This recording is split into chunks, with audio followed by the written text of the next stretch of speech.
Good evening. This is the call to order of the regular Board of Aldermen meeting at the Salado Municipal Building, 301 North Stagecoach Road in Salado, Texas. It is July 17, 2025, and the time is 6:30 p.m. Mr. De La Rosa, please call the roll. Mayor, all members are present. You have a quorum. Thank you, sir. As we begin this Board of Aldermen meeting, let us take a moment to reflect on our shared commitment to serve the diverse community of the Village of Salado. We invite all present, regardless of faith, belief, or philosophy, to join us in a spirit of unity, respect, and compassion. May our deliberations be guided by wisdom, our decisions rooted in fairness, and our actions driven by the common good. Whether you find inspiration in a higher power, the bonds of humanity, or the wonders of nature, let us work together to build a culture where every voice is heard and every individual is valued. Let's take a moment, please.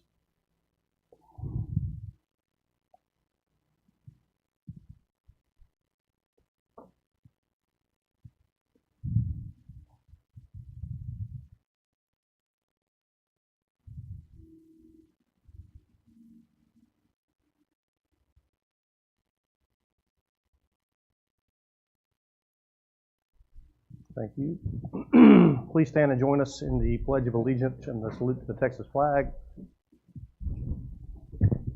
I pledge allegiance to the flag of the United States of America and to the republic for which it stands, one nation, under God, indivisible, with liberty and justice for all. Honor the Texas flag. I pledge allegiance to thee, Texas, one state, under God, one, indivisible.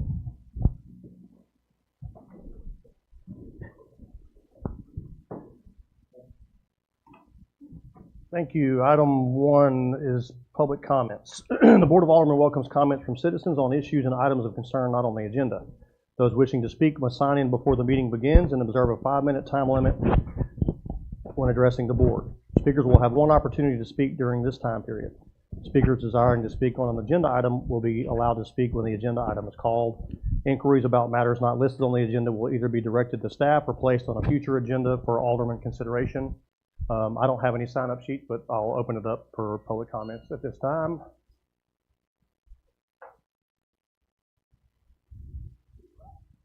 None? All right, item 2, consent agenda. A, approval of the minutes of July 3rd, 2025 regular Board of Aldermen meeting. Mr. Sandor, do you have any questions about the consent agenda? None. Alderman Lassiter? None. Mayor Pro Tem Hurst? None. Alderman Dunch? Alderman McDonald? No, Mayor. Thank you. All right, I will open the floor for motion. Call the motion. With that? Motion to approve. Motion to approve by Alderman Lassiter. Second. Seconded by Mayor Pro Tem Hurst. Any further discussion? Question. Question called by Alderman McDonald. All in favor of approval of the minutes of July 3rd, 2025 Board of Aldermen meeting, specify by saying yes. Yes. Any opposed, say no. Any abstentions? It carries 5-0. Item 3, discuss and consider possible action regarding any item removed from the consent agenda. There are none. 4, Village Administrator's Report. Mr. De La Rosa. Okay, Mayor and Alderman, it's going to come up there, but July 2025, got $91,423. That is impressive. So if you look at the 2 prior years, $67,450 for last year, and then $67,257 for the July 2023. Both of those were very close. So I mean, this is quite a bit of a jump. So again, if you saw the sales tax report for a lot of Bell County, they've all gone up considerably. So, any questions about this? Thank you. And I'm going to move on to the next one. Hold on 1 second.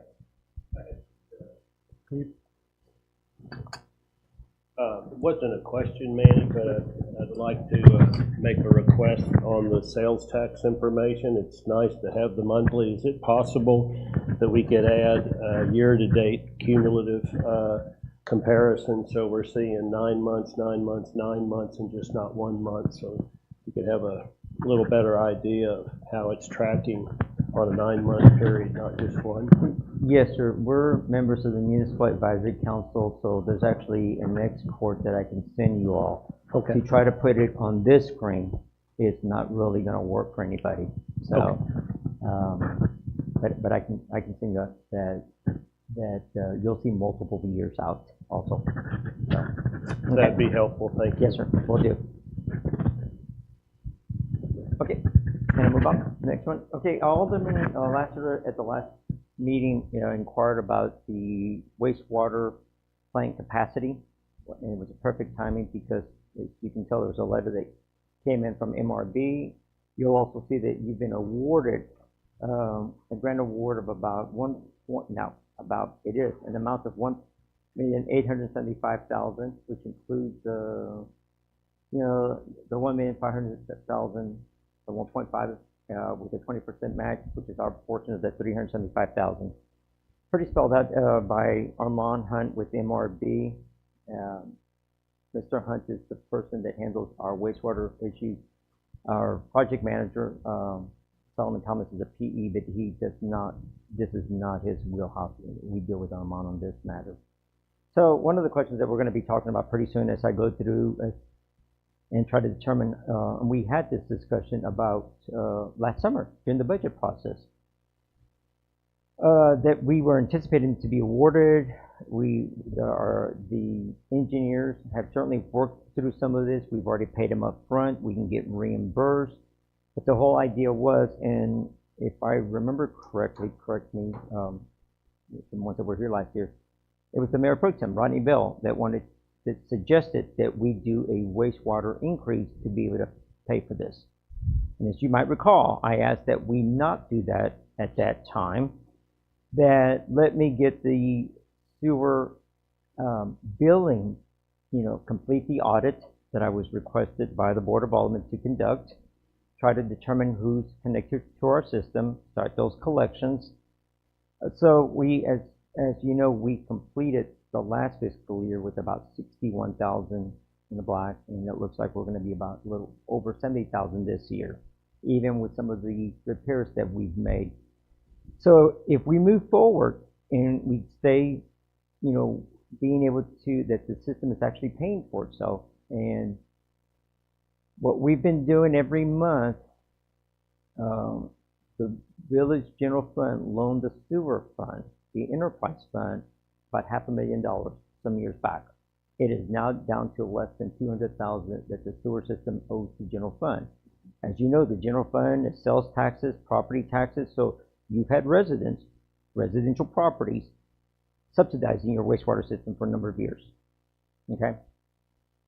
Now, when we collect payments and they're made online, it goes straight into the general fund. We transfer from the general fund to the enterprise fund, but we've been maintaining about 5% in the general fund to bring that debt down, and it's been working well for the last year and a half. So, to continue that practice, we should be able to issue something like sewer revenue bonds over 10, 15, I wouldn't suggest 20 years, but certainly upwards of maybe 15 years, based on the revenue stream that the wastewater system is now bringing in. So we will certainly be having those discussions here in the very near future. Let me get through with our engineers, find out exactly what we've got. The question Alderman Lassiter you posed was our capacity. The current sewer plant is designed for 200,000 gallons. Okay, we are utilizing 50,000 gallons, about 25% of it. The $375,000, our 20% of this, will give us the opportunity to increase that capacity to 300,000. Not 400, not 500. If you want to increase it beyond 300, then you have to add more components to the system to be able to handle that capacity. So this is it's a good opportunity for us to maximize what we've got. Some of you have sat in on some meetings with some developers that are wanting. One is you saw the Southern Oaks concept for the western side of Williams down by the new high school. There's a reason we said there's not enough capacity. The capacity that we have is guaranteed to Sanctuary. They built it, they conveyed it to us.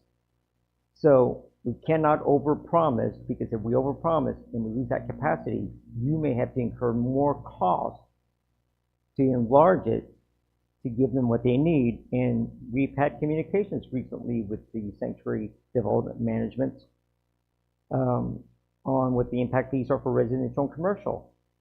So that tells me that they're planning to do some more development in the near future. But we should certainly take advantage to the 300,000, and as you might recall, some of you, that we annexed Holiday Inn. If they were to work with us, that they would fund the construction of the sewer line from basically the library all the way up to the Holiday Inn Express, and hopefully we can connect the days in.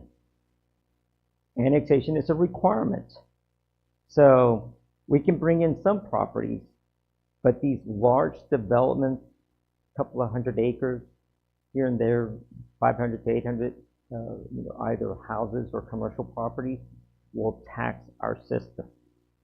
They will need to contribute to increase capacity, or they can build their own sewer plants, right? Very cost prohibitive, and the permitting process is difficult. We're in that business, and they should continue working with us. So we will negotiate some of these, and we have two developments, one off of 2268 that we've spoken before, but there's a different due diligence period with a different prospective buyer, and then obviously the one that you've seen a concept plan on the west side of the interstate.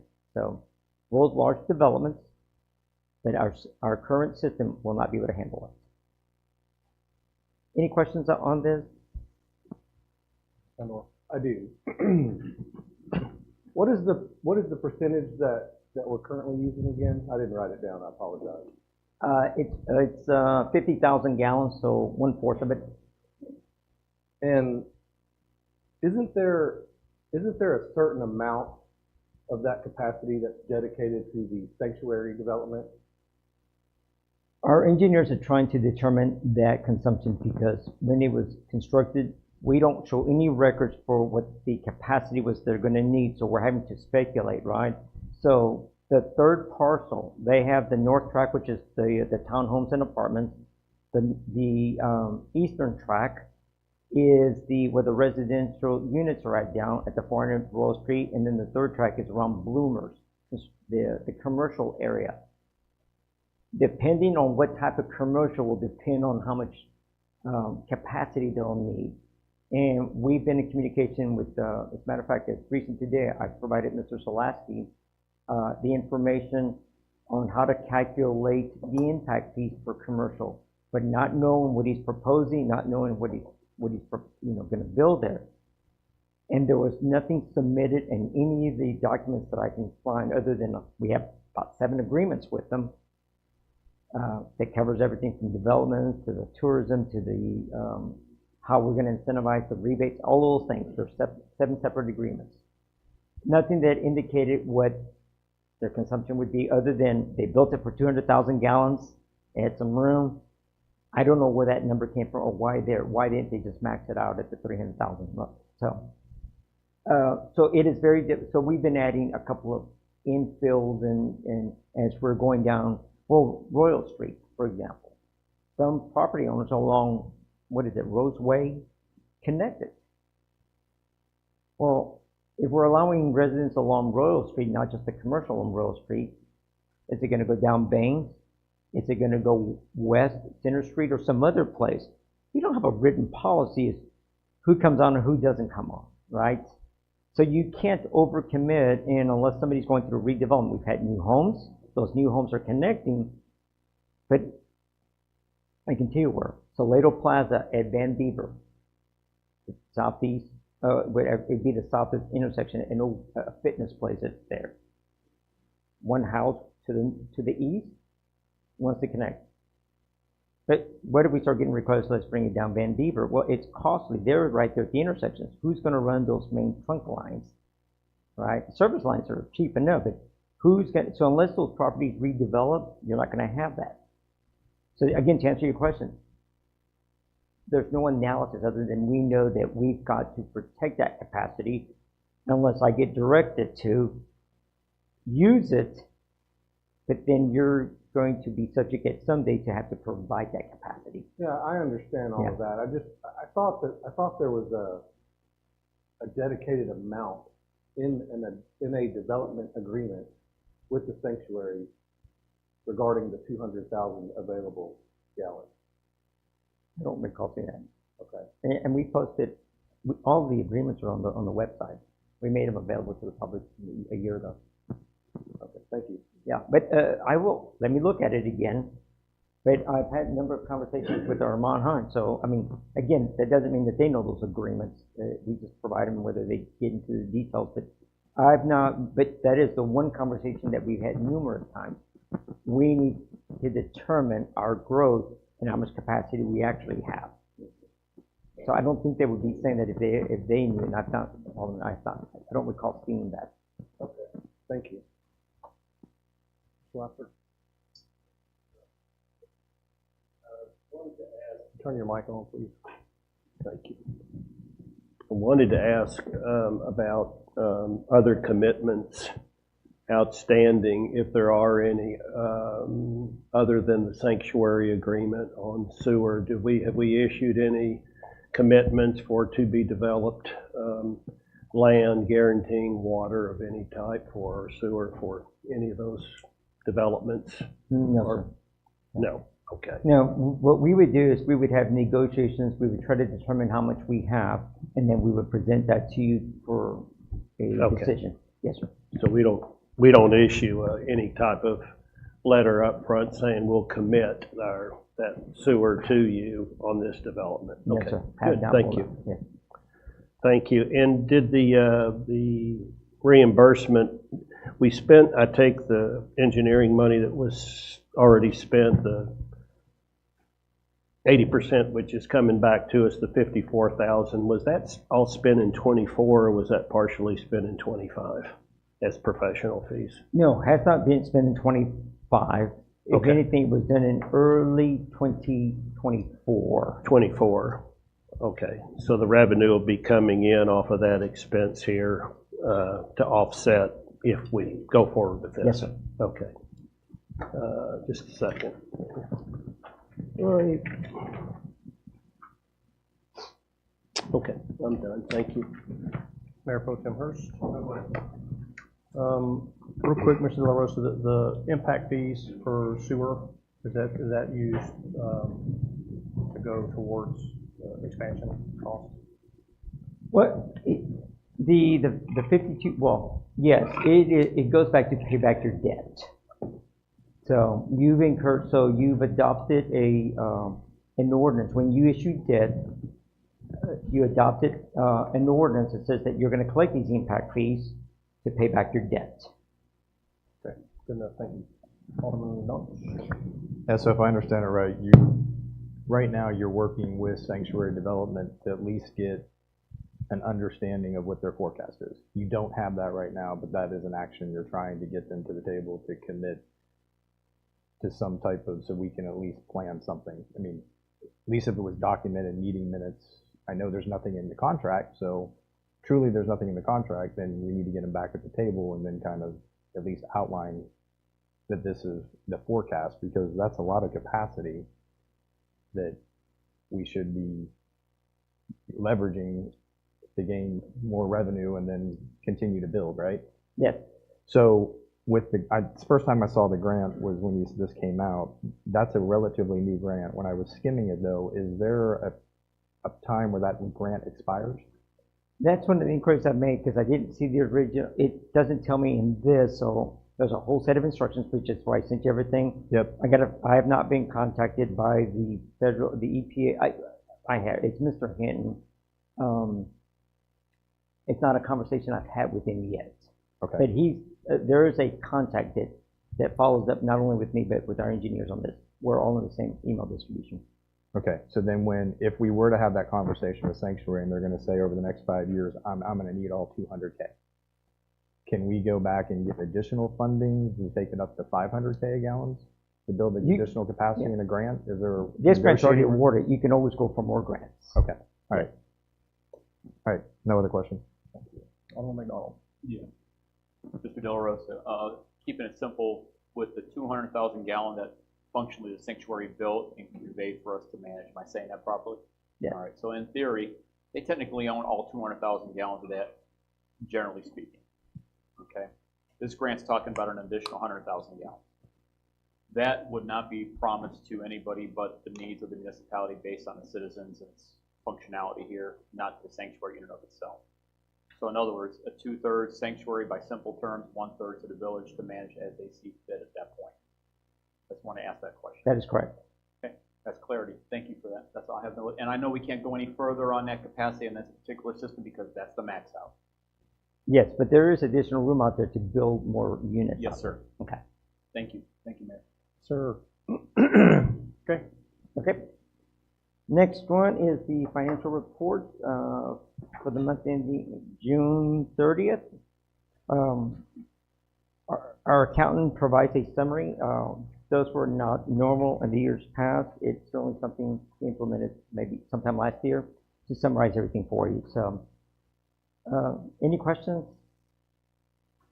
Again, for the audience, these are nothing more than balance sheets, profit and loss sheets, and check listings from starting October 1 through the end of June of this year. Okay. Alderman Sandor, do you have any questions? No questions. Alderman Lassiter?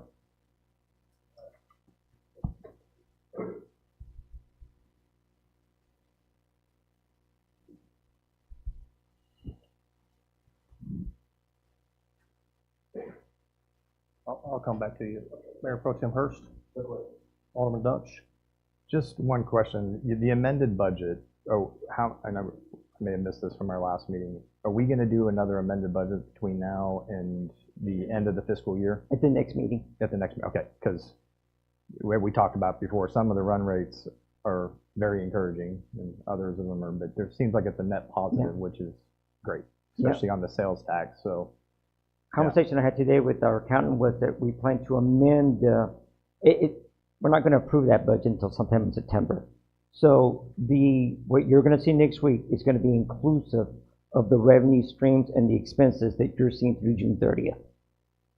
Yeah, because I mean, even the property tax is still up more month over month. The sales tax keeps. And the other question I had, there's no way to understand where the sales tax is coming from to make sure that's not like a one, but you said, generally speaking, Bell County is seeing the same increase as we are? Yes, that was the report this week, yeah, in the paper, Okay. yeah. Interesting. All right. Economy's doing good, I guess. No other questions? Thank you. Alderman McDonald? No questions, Mayor. Thank you. All right. Yeah, Alderman Lassiter.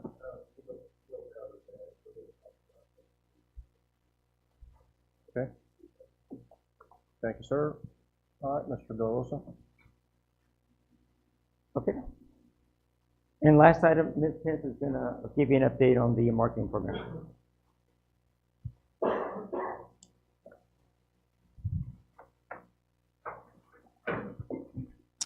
Good evening, Mayor and Alderman. I wanted to give you just a quick brief update on the Salado marketing efforts.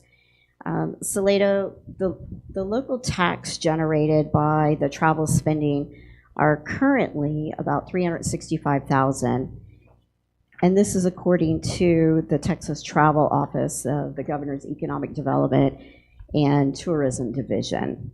And that is year-to-date through April. So I think our numbers are looking good there, but of course our goal is to increase those direct travel spending and really make everybody aware of Salado as a destination. So we want to make sure that we're supporting our partners, and we are reaching out to local, regional, and state level media outlets. One of those outlet partners that we are hoping to continue or to actually renew a partnership with, or I don't even know if Salado's actually worked with Texas Monthly before, but I have in the past, so I'm hoping that we can actually create a great partnership with Texas Monthly. Of course, we all know that will bring tremendous clout to the Village of Salado by working with them, but we also will get generated lead list monthly that will actually go to the CVB. The new campaigns will launch here soon, and that will be print, targeted digital ads, geofencing, and I'll kind of highlight this in just a few minutes, the billboards, and then, of course, the streaming platforms. I think most of us are seeing more and more streaming as we continue to move forward with our media watching. These efforts will, of course, share our unique story, which I think that we could do a better job with, And we are working hard to make that happen. Main Street truly is the heart of Salado, and that's the story that we want to share. We want to make sure that we're advertising our places to stay, shop, dine, the activities that are happening here in the community, and really what we have to offer through our special events. And I think that we can do it through these various campaigns. A few of the campaigns that have already rolled out, of course, the billboard is live now. And we also were able to host a very special event, the Dinosaur George event, which that was really a big hit for Salado. Ms. Whitson will give an update on that event and some other exciting things that the CVB has been working on here shortly. I just wanted to highlight the geofencing in case some of us are not familiar with that. And I'm going to use a couple of examples. That doesn't mean that that's what we're going to be using. But in the digital world, we can actually set up a fence on whatever area it is that we want to target to those people. We could use a city maybe that is highly visited, like Salado. Maybe that would be Fredericksburg. Again, I'm using this as an example. Or maybe we decide that we want to target everybody who's shopping at the Domain in Austin if we feel that's our target market. We put that digital fence around them, and while they're there shopping, then they get ads that pop up that say, hey, you need to come and experience Salado. I don't think that we've done this before, and I think that it will be a great way for us to do some target marketing. And of course, this is one step of many throughout the campaign that we're looking at doing. So I just kind of wanted to share where we were at, since that conversation has come up a couple of times, but we are working hard as a team to make this happen. Thank you. Alderman Sandor, you have any questions? No question. Alderman Lassiter?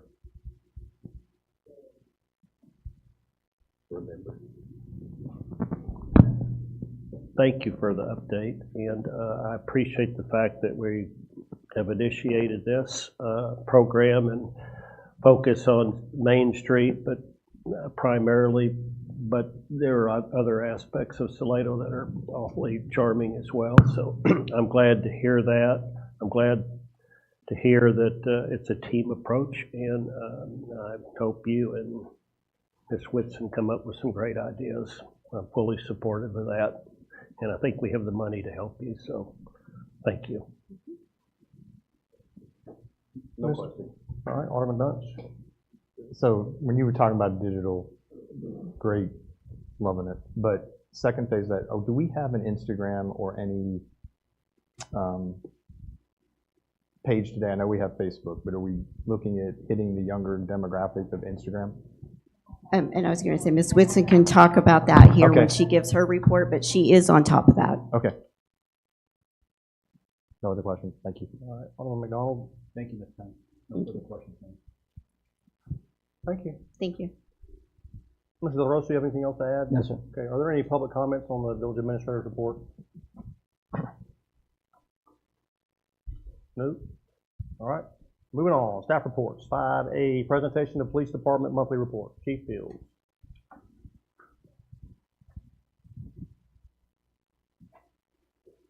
Good evening, Mayor, members of the board. Good evening. Somebody short was here before me. During the month of June, Salado Police Department responded to 539 calls for service. 22 of those were priority 1 calls for service. 167 priority 2, 180 priority 3 with 170 priority 4 calls for service. We conducted 79 traffic stops. Out of those 79 traffic stops resulted in 52 citations. That's an enforcement rate of 62.82. It's about a 5% increase from the previous month. We also issued 48 warnings. Had 17 incident reports, 40 supplemental reports. Traffic crashes are down from 34%, or from 34 to 31. Our biggest call for service was reckless drivers on the interstate, and we did not appear before the grand jury. Some of the notable calls for service: on June the 1st, officer conducted a traffic stop for a minor violation. While conducting a roadside interview, it was learned that the individual had a suspended driver's license with previous convictions. That individual was relocated to the Bell County Jail. Another traffic stop was conducted on the 5th of June. It was also for a minor violation. Operator of that vehicle was found to have a active arrest warrant for unlawful carrying of a weapon issued out of Cedar Park. There was an arrest made on that without incident. June the 6th, had a possession of marijuana under 2 ounces and resisting arrest. Officer observed the vehicle traveling at a high rate of speed on Southridge Drive. Initiated a traffic stop upon contact with the driver. Detected an odor associated with the smell of marijuana coming from the vehicle. Ordered the driver out of the vehicle, at which time the driver refused. Officer attempted to de-escalate the situation, finally got the driver out of the vehicle, and prior to being able to actually get in and conduct a probable cause search of the vehicle, the driver became aggressive and needed to be restrained.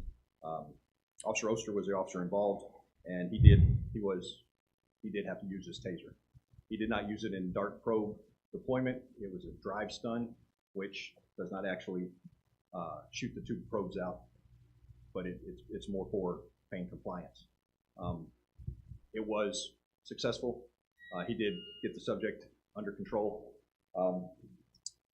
When it first started, he notified that he had 1 resisting, and Bell County and Belton Police Department came to back him up. So if you guys noticed that we had a couple of extra officers in town that particular morning, that's what it was for. Once the subject was in custody in the back of a police car, probable cause search was conducted on the vehicle, and marijuana was found. That driver was not charged with speeding, but was charged with possession of marijuana and resisting arrest. And the reason they weren't charged with speeding, when we conduct a traffic stop, we have to have probable cause for an offense to actually have occurred. He had that probable cause. However, if he issues a citation on a traffic stop that we make an arrest on, and that citation goes before the Salado Municipal Court, and they get found not guilty on that, then everything that happened after that is dismissed, meaning the possession of marijuana and the resisting arrest would be dismissed as well. So therefore, when we conduct a traffic stop and we make an arrest out of that vehicle, we do not issue a citation for our probable cause on that. We issue a warning for that probable cause. June the 11th, we received a report. A very brave young lady, 16-year-old young lady, came up and reported that she has been touched inappropriately by a 40-year-old male, one of her coworkers. The individual was making obscene comments, and we ended up getting a warrant for his arrest. During the course of that investigation, we learned that there was another 16-year-old female that also worked at that same establishment, that this has been happening to her as well. So we had him in jail for the first warrant. We conducted an investigation into the second offense, and before he got out of jail, we had a second warrant ready for him. Went over there and served that up on him as well. I'm really glad that those 2 young ladies came forward. It takes a lot of bravery to go into a little room and talk with an officer about something that happened with you at work. And I'm thankful that it did, because hopefully it stopped anything else from happening at that particular business. June the 17th, officers conducted a minor traffic stop, Robinson Road. During a roadside interview, it was learned that the driver had a suspended driver's license. He was arrested without incident. During a pre-impoundment inventory, several items of drug paraphernalia were located. Since that is after the arrest had occurred, we went ahead and issued a citation for possession of drug paraphernalia. Once the officer got to the jail, issued a citation for that. And then we also had an assault causing bodily injury to a family member. Officers were dispatched to the 2100 block of Smith Bluff Road. Subject in that particular residence had departed prior to law enforcement arrival. On-scene investigation indicated that there was a verbal altercation that turned physical when the subject bit the victim. Officers departed the scene, located the subject very, very short distance away from the house, highly intoxicated. That individual was arrested for assault causing bodily injury to a family member, and a protective order was sought. The month of June's response times are very, very similar to those from May. Like I explained before, when you look at that graph there, we can only control the en route time to arrival time. Everything else is what happens at the comm center prior to us getting dispatched. So on our priority 1 calls for service, we had a response time of 4 minutes and 40 seconds, which is not too bad. Priority 2s were 6 minutes and 11 seconds. Priority 3s was 6 minutes and 46 seconds. Priority 4s were negligible, mainly because those are usually, like I said last time, officer-initiated field activity. That's when we make a check. That's when we conduct a traffic stop. Or we call and say, hey, I've got a walk-in, show me out on a walk-in at the PD. So, we did conduct 37 house watches. And one little note, Officer Charlie Blakemore has earned her advanced peace officer license. She got, TCOL awarded her advanced peace officer license, which is a pretty proud moment. If you don't know, there are 4 levels, peace officer levels: basic, intermediate, advanced, and master peace officer. It goes by the number of training hours that you have attended, the types of training classes that you have attended, and your years in service. So I'm proud to say that she has now earned her advanced peace officer license. Any questions? Thank you, Chief. Alderman Sandor? No questions, Chief. Alderman Lassiter? Thank you. I'm just curious, in the 9 arrests you made in June, how many of those were DWIs or DUIs? I don't have that exact stat right off the top of my head. Okay. I will tell you that alcohol-related incidents are the majority of our arrests. Okay. Thank you. No question. Alderman Dutch? Thank you, Chief. No questions. Alderman McDonald? Thank you, Chief. Good report. Thank you. Yes, sir. Thank you, Chief. Okay, item 5B, presentation of the Convention and Visitor Bureau monthly report. Ms. Whitson.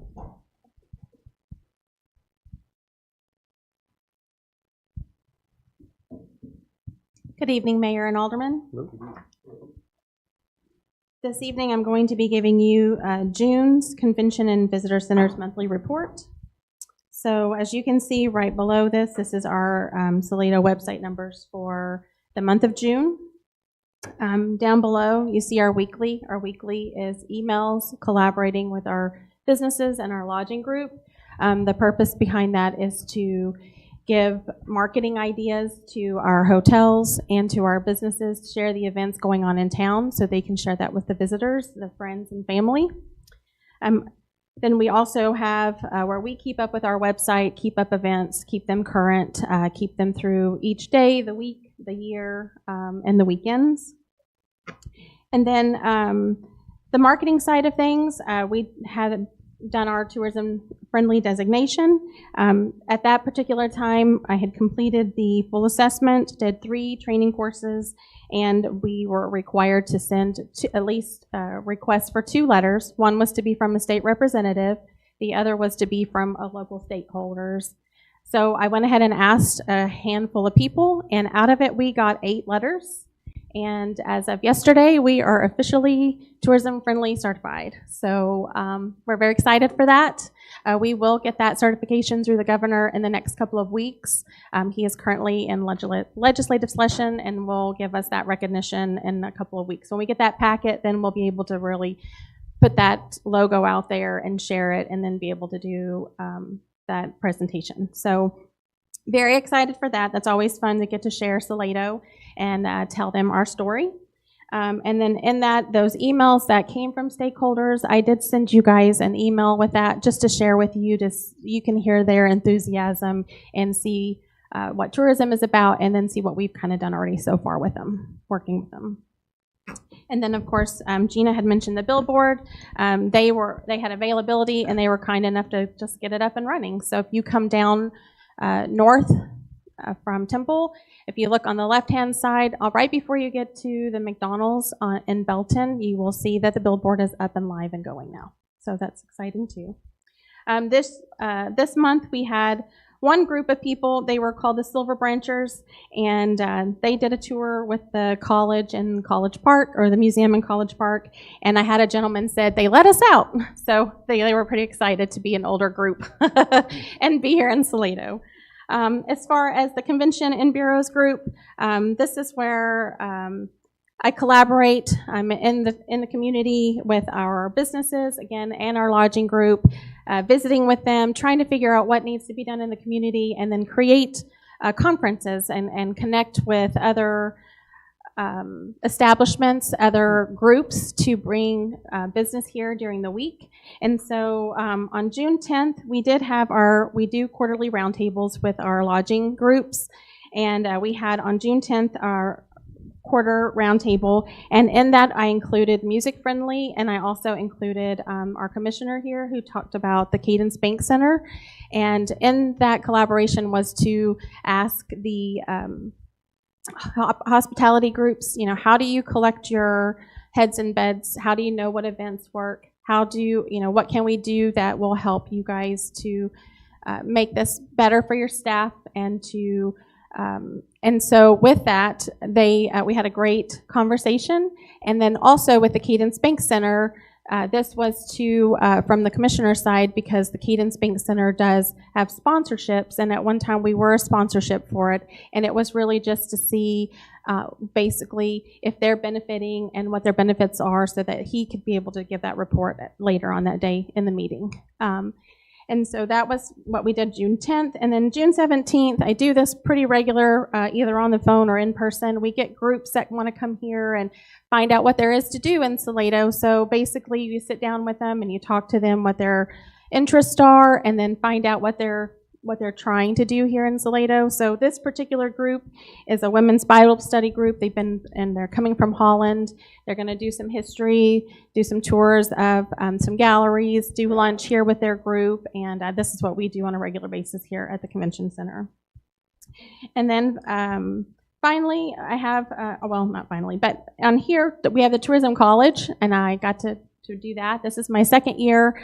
That is a blast for me. I get to collaborate with other towns and other tourism directors to hear their stories, share their resources, and just really learn what tourism is all about in general, and how they are successful, and the best practices that work with it. And so some of the things that basically we've learned in our tourism college is, as Gina had mentioned earlier, is that we do tell a story. We want to tell the story of Salado, and it's about experience. So when somebody comes, we tell our story, they hear our story, they want to come and experience that too here in Salado. And then we also know that tourism benefits economic development, and it develops businesses, and it creates jobs. It also is going to preserve our historical side of things, and then it brings sales tax, which offsets our ad valorem, which is our property taxes. And then it benefits small businesses by us bringing the visitors here. And then it also builds great community. And we all know what a great community Salado is here.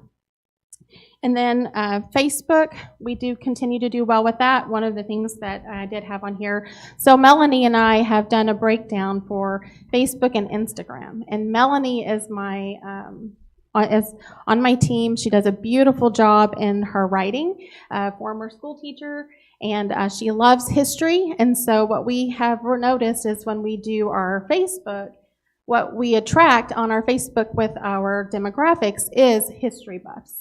And they love the history and just thrive on it. And so our numbers go up increasingly when we discuss that. And then on our Instagram side, that's going to hit more of our Gen Zers. It's going to be our young population, and really a lot of that is through storytelling and pictures. So we broke it down. I love to do the pictures and tell the story that way. She loves to write it.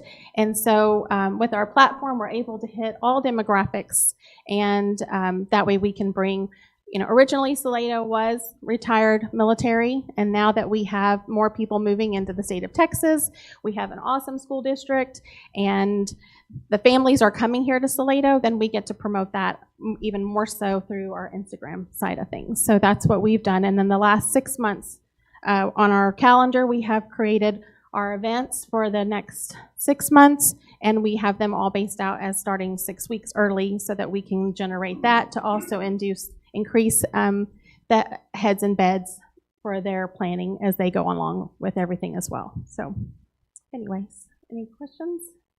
Congratulations on the tourism-friendly designation. Thank you. It's That's a very big deal. exciting. Yeah, it is very Thank you exciting. very much. And you've been working on that for a while. I've been working on it for a while. It's a lot of, When did the governor open that up? To, last year, I believe. Like Last year was into the last first year. Okay. Mhm. I've seen some things on Facebook land that people Yes. were like, well, how come Salado isn't this yet? Yeah. I know that you've been working on that. Yes. And you started shortly after the governor kind of opened that up. And Yes. it was a thing, so that's good stuff. Alderman Sandor, do you have any questions? Yes. Thank you for your report. You're welcome. In your email to us, you talked about potentially putting together a letter from this board to stakeholders and some other. No, so the idea behind it was I shared all 8 letters with you guys. So I thought it would be a friendly gesture from the city council to thank our stakeholders for writing those letters, so that they had to be in our packet for the tourism friendly. And so that was just for you guys to see what they wrote about Salado, and then if you wanted to personally thank them for taking their time to do that. Okay, thank you. Yep.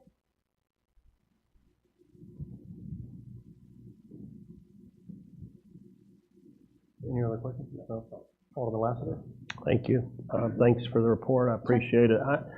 I think I already know the answer, but I wanted you to share how many people really came between Gina and your efforts, the combined efforts on the dinosaur, George, because I thought that was amazing, and I think I'd really like you to share what that number was and who those people kind of were that showed up for it. Sure. So I actually have that for next month, but I can go ahead and do it now because it was mentioned earlier because it happened in July. This is our June report, which is perfectly fine.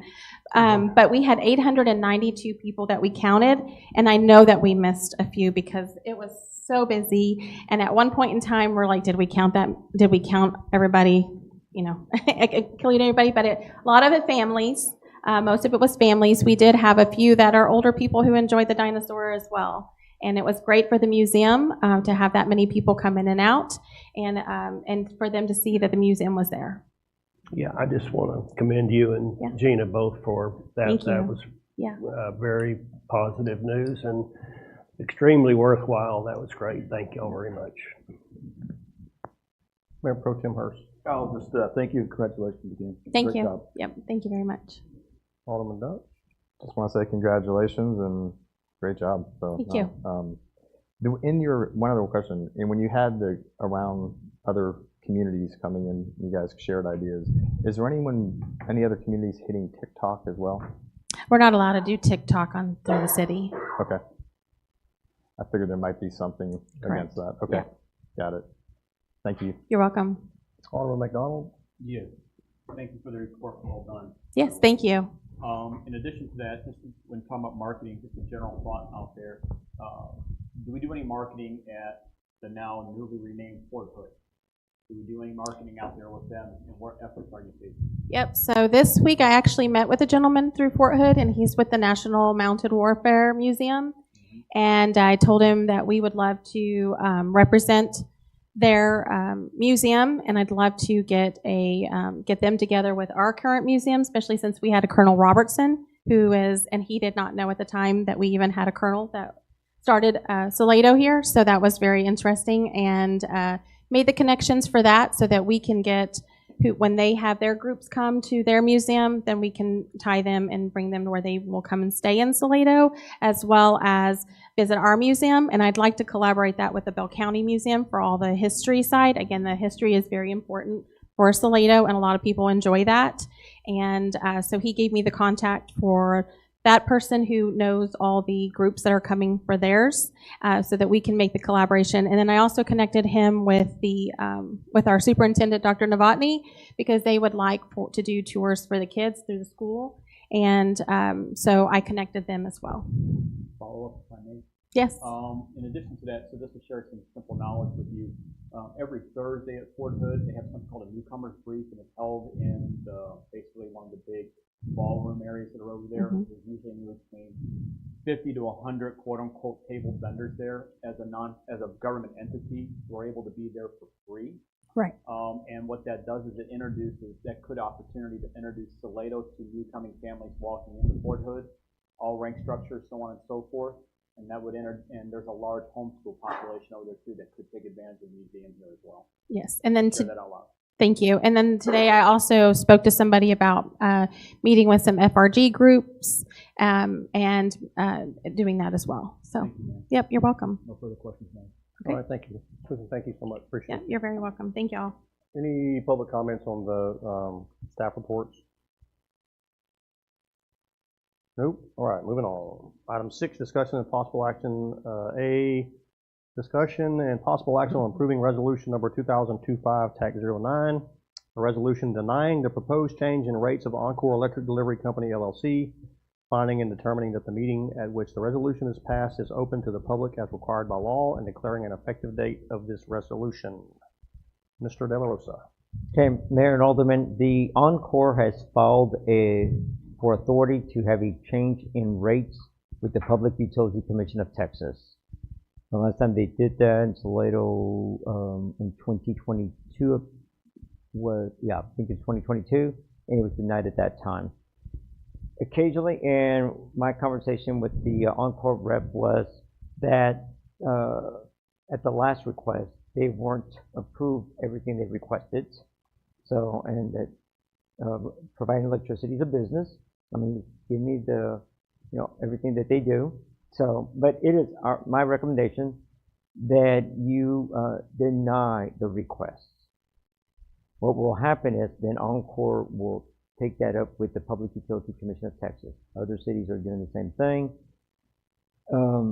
In some regions of the state, there are coalitions of cities that get together and try to negotiate this. You do not have that here, and you do not have enough funds to really try to negotiate with Encore. So the hopes is that the Public Utility Commission of Texas, just like last time they granted everything they wanted, they will look at it in totality, and they will decide for all the cities that deny the request. So, have any questions, Mayor? Alderman Sandor? No questions. Alderman Lassiter? Mayor Pro Tem Hurst? No question. Alderman Dunn? Thank you for the clarification, no question. All right. Alderman McDonald?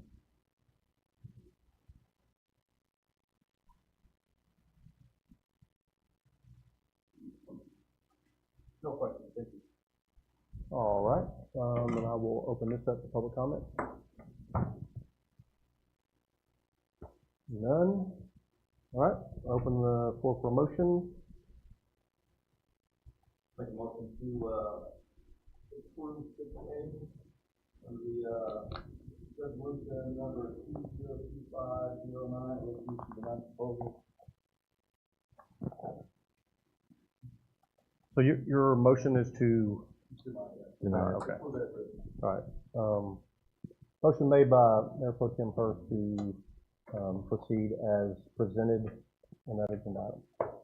Second. Seconded by Alderman Dunch. Any further discussion? Question? Question called by Alderman McDonald. All in favor of denying the request by Encore, specified by saying yes? Yes. Any opposed, say no. Any abstentions? That carries 5-0. Mr. De La Rosa. B, discussion of possible action on funding options regarding Texas Department of Transportation project named OV/Royal Street/Smith Branch Road/2268. The project commonly known as the Royal Street Improvement Project. Mr. De La Rosa. Okay, Mayor, I have asked Mr. Solomon Thomas with the MRB group, our city engineers, to start this out. He'll be able to provide information on the updated opinion of probable cost, and that cost, along with any other matters pertaining to the right-of-way, the scope of work. And then the second presenter is going to be Alderman McDonald has provided a PowerPoint that he would like to also present after Mr. Thomas. Okay?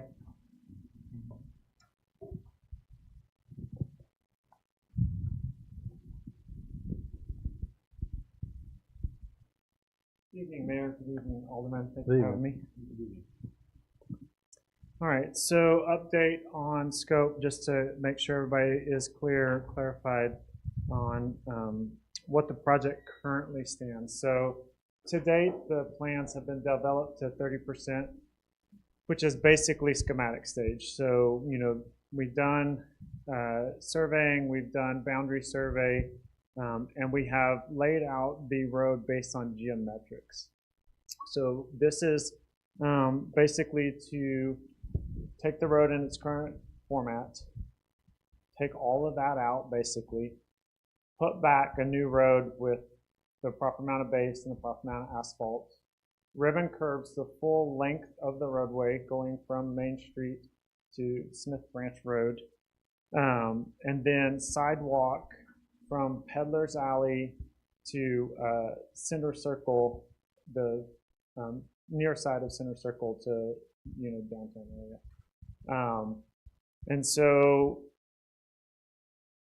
basically it's a full road reconstruction, fixes all the issues. One of the questions that I was asked based on scope by Manny to discuss, so there's currently some potholes, specifically one pothole over the culvert that flows to Salado Creek near Barrel Brewing, but I guess closer to Baird Williams. And so that pothole, basically what has happened, I went out and visually inspected, is the asphalt has started to spall out basically as vehicles have hit it. It was cracked probably. I didn't see it at that time, and as vehicles hit it, they kept pounding on that pavement. The asphalt started coming out. It has lost some base. It's all within the area that would be reconstructed. So no additional costs, for, taking that area out and putting in new stuff. So it would be within the scope, wouldn't add additional scope. I will say that while I was out there looking at that pothole, I decided to also see if I could see looking in the culvert underneath, any damage of any kind that would, cause that pothole to happen, which your top, by visual inspection, the top of your culvert's in great shape. I did notice, which I didn't crawl, it was about halfway in there. It does appear that one side of the culvert may have lost some concrete. Looked like from visual inspection that there may be some rebar showing there. And then one piece of the culvert on the north end is shifted just a little bit, which is causing some silting, basically collection of soil where it is shifted. The structure itself is still conveying water. Obviously, any silt reduces the conveyance of that water. Could be cleaned out, not a major expense. Replacing that culvert would be an additional expense of probably $250 to $350. I don't know the exact size of the culvert, but just a general idea of length, size of the culvert. If you were to take that out and replace it, wouldn't be a small cost to do that to the culvert. The current scope is not to replace that. It's just a road reconstruction project. So we want to update y'all on that. And then Manny and I have had some discussions. He asked me to update on the right-of-way. So we had All County Surveying was the surveyor that performed a boundary survey, and I think you'll have that in your packet, if I'm right. And what we did is we took that boundary surveying, and it's in the 30% set of plans, exactly like they gave it to us. Manny has pointed out since then that the original town plat shows a different right-of-way. And so discussions with Manny, I am not a surveyor, asked for information from the surveying company that did the work, but Manny provided me additional information. It appears that Salado town plat should have been taken into account in the surveyor's document, so it's something I need to have further discussions with them to get them to fix the issue with the town plat, the original town plat. So, and then Manny asked me to update the opinion of probable cost. The last time that was done was kind of when we stopped work. And so the original grant was for, if I remember correctly, $1 million. And that was just to resurface the road. It wasn't to reconstruct the road. Through the process, it was determined that it would be better to reconstruct the road than to just resurface it. And so Salado went back to K-Tempo to request additional funds. Those additional funds were granted based on a 2023 estimate for the $2 million to do a full road reconstruction. And so between 2023 and 2025, costs have increased for construction. Did you provide them the highway construction cost index? Okay, so I think in your packet. No, just a link. Oh, just a link, okay. So the highway construction cost index, if you were able to click on that link and look at it, basically you can see from when it started till about 2021, there was an upward trend in this highway construction cost index that ranged anywhere from 3 to 6 to 8%, type of range year to year. Now, there was fluctuations where you had steep inclines or steep increases in the construction costs that generally were followed by steep declines that didn't quite reach the, where the steep incline started from. So still a general upward trend over the years. Well, in 2021, the construction cost index went crazy. So from 2021 to 2023 approximately, construction costs increased about 180% based on that construction cost index. It's a very generalization. This is a national thing, obviously. Particular projects in particular areas may not follow that exactly. It's just a general idea. Well, from 2023 to 2025, it's been about an 18% increase. And so, generally speaking, you expect, just by trends, some kind of course correction for that. Will it happen? Will it not happen? I can't predict that. So the OPC that you have is based on TxDOT bid averages as of last month. So I pulled their bid averages and they update them monthly. They have a rolling 3-month, they have a yearly, they have this, what happened in the month. And so what we did is we updated those unit prices to reflect what TxDOT is seeing currently in their bids. And that's where, from 2.1, if you take a look at the total, the base bid without any contingencies, so just what we expect in items based on TxDOT bid averages is $2.4 million. And then we also put a 20% contingency, and that's there, so that y'all are covered on if something, when we get into more detailed design, we need something more, prices change. Now that contingency is always a positive contingency. We can't predict if, there is going to be any course correction between now and, the mid to end of 2026. But based on those numbers and the contingency, we are estimating that a reasonable bid at this point in time could be about $2.876 million.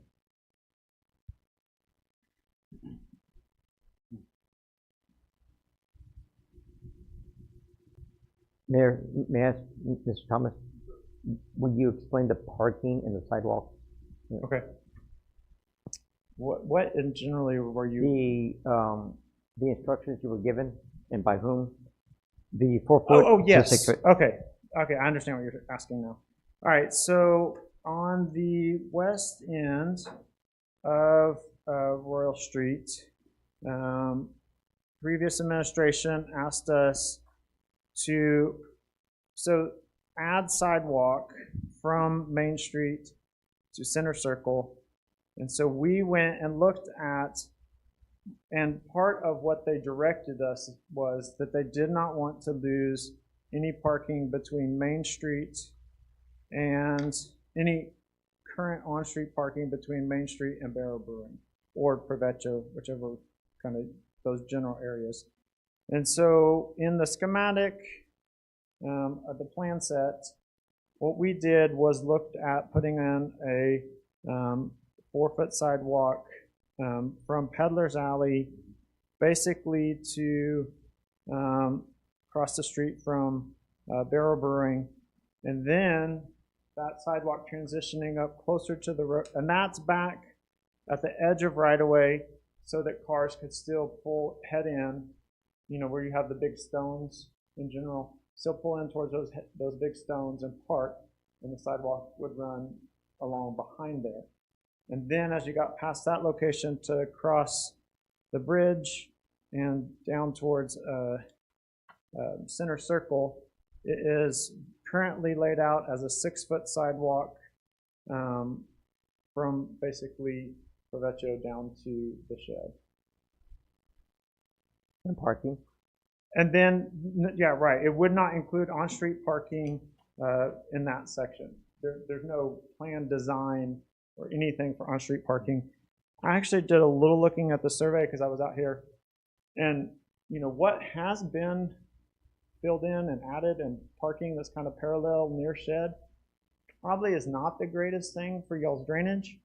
I don't know if y'all have experienced any kind of issues in the area, but the survey and where water should and need to flow and what capacity it needs, just by a general look, not an analysis, not a, you know, I didn't run any numbers on it, but seems inadequate.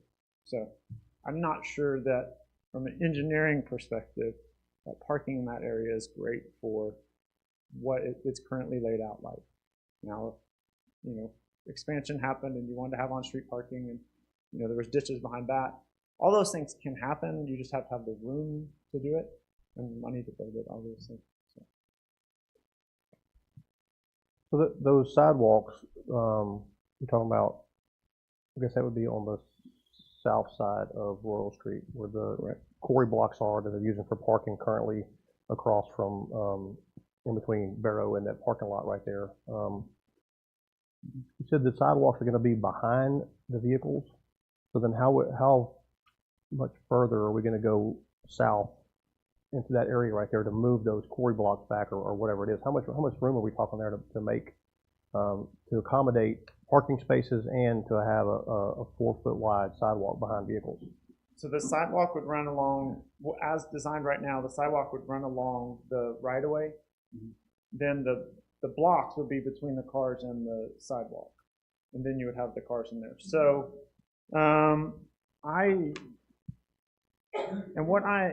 so what we did, your right-of-way between those blocks, and that's why we chose a 4-foot sidewalk, right now will allow you to build. So I don't know if you have the plans in front of you, but if you look at our sheet 6 of 104, oh, well, that's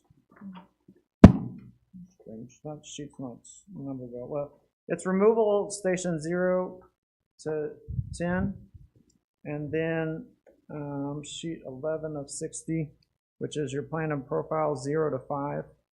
If you notice where it shows, so the overlay for the removal is all based on existing.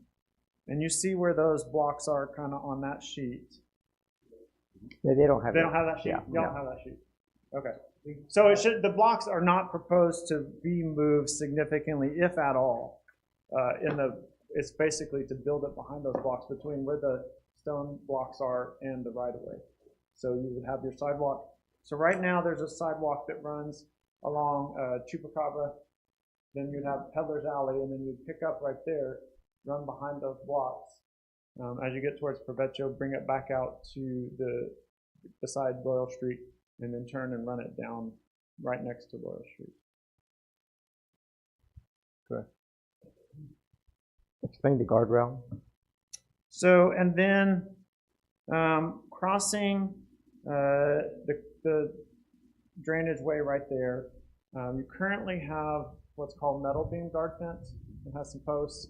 It has a W-shaped metal that runs along it. Well, the height of that and really the design of that is outdated. That's not per standard any longer. So what would happen in this project is, what we'd like to do is run a traffic rail across that bridge, culvert, and then, put a sidewalk behind it. And what I've looked at so far, again, we haven't got into detailed design, is what I might have to do is actually use that sidewalk and the rail to kind of support each other. So we have to run the traffic rail behind the sidewalk. I don't know the answer to that yet because we haven't got into detailed design, but basically upgrade your rail to where it's actually new standard traffic rail for the bigger vehicles. So, because maybe getting too much into the weeds, but metal beam guard fence was tested on a certain vehicle size a long time ago. Well, now vehicles in general are much bigger, and so they've updated to a new standard for vehicles to test that metal beam guard fence or any kind of rail against. And so that rail that's there is probably from when they tested on much smaller vehicles. And so it's not really doing much for the majority of the vehicles that are currently on the road. And lastly, Mayor, if Mr. Solomon Thomas can walk them through not the town plat width, but the proposed survey, specifically when you get to Center Street, which is about where the town plat ends, you get to Main, and then from there eastward and where it turns north. Right. So the survey documents that we received from All County Surveying show from Main Street headed east, a 79.8 foot right of way to basically Center Circle, decreases to 71.7 from Center Circle, the first leg of Center Circle to the next leg of Center Circle.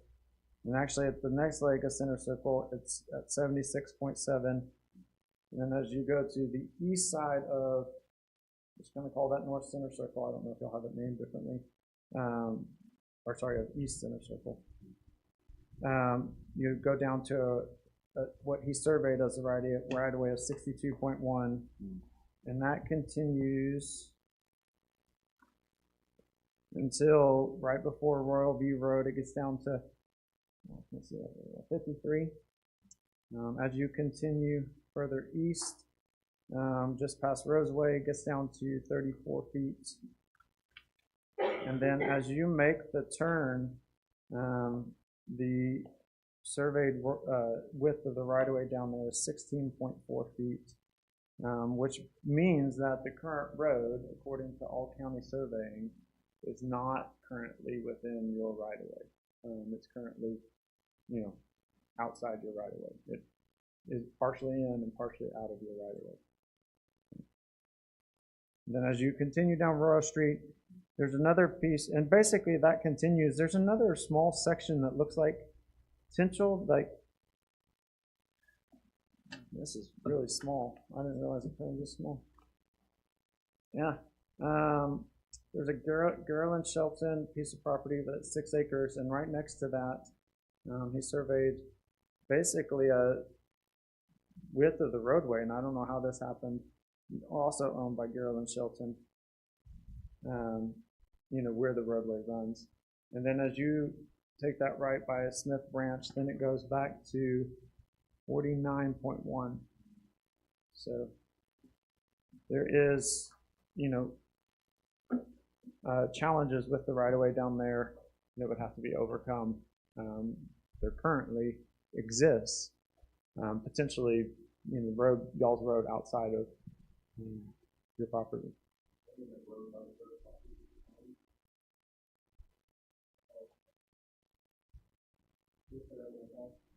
Say which part? Oh, I was saying you potentially have challenges where your current road is outside the right-of-way, or potential challenges for the project of, needing permission to be reconstructing the road down there. So Mayor and Alderman, Mayor, if I may, as you get further east of Baines, and as you get past Roseway? It starts to reduce, and you'll notice that the road is more on the southern side, closer to the townhomes, right across from the church area and the Methodist church. So, now correct me, for a minimum road to 28 feet back of curb ribbon, back of curb area, you're going to need some area to put some drainage or to work. So even most streets, residential streets, even if they're local roadways, minimum 50-foot right-of-ways. Anytime you do these kind of work, you've got to consider any type of drainage. So it's at 34 feet, right in that area, right? 34 feet. So you can't go south, so you got to go north, which is why I contacted representatives at the Methodist Church, and we have somebody here with the head of trustees.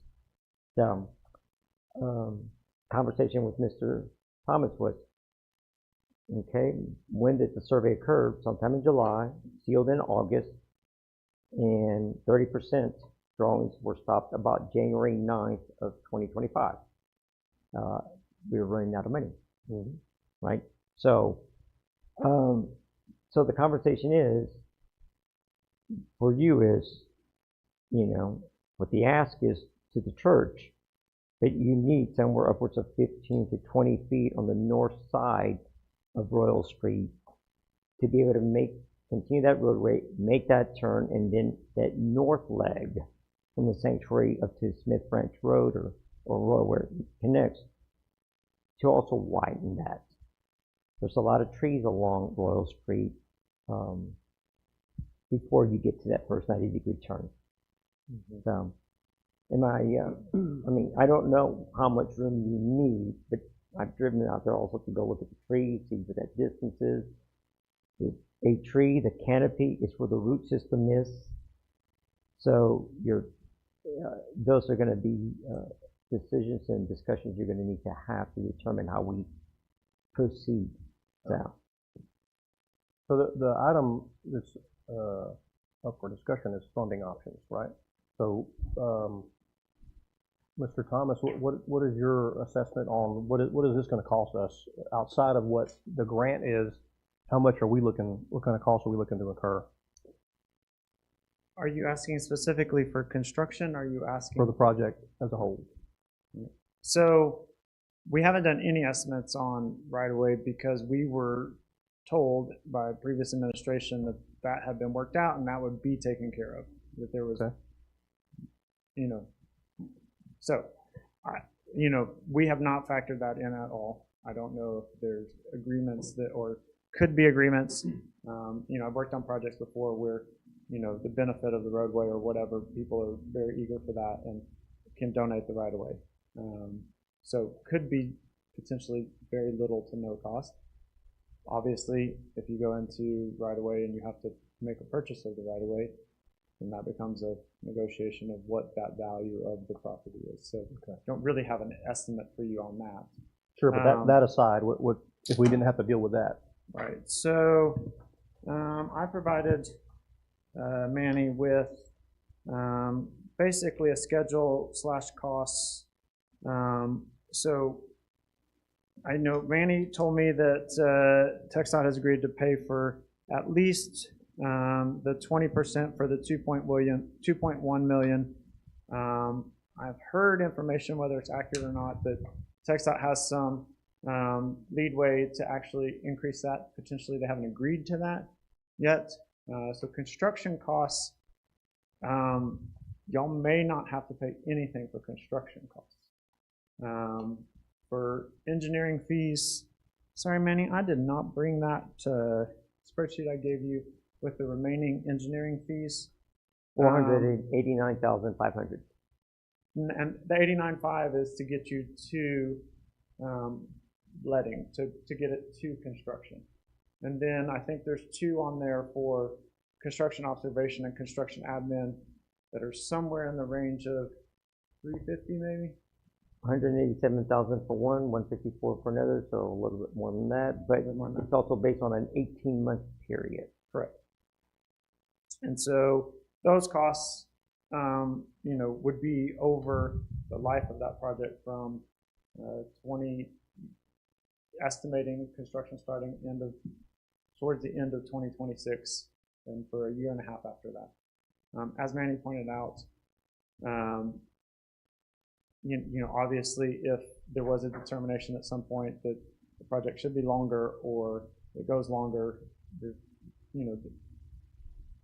so we have in our contracts to where if the contractor takes longer than the agreed time, they have to pay what's called liquidated damages that we have to, estimate them before TxDOT approves them. That should cover administrative and observation costs for that additional time. You do have to collect the liquidated damages from the contractor in order to do that. Contractors sometimes fight that. There's back and forth, but that's what covers you if it does go longer than the 18 months.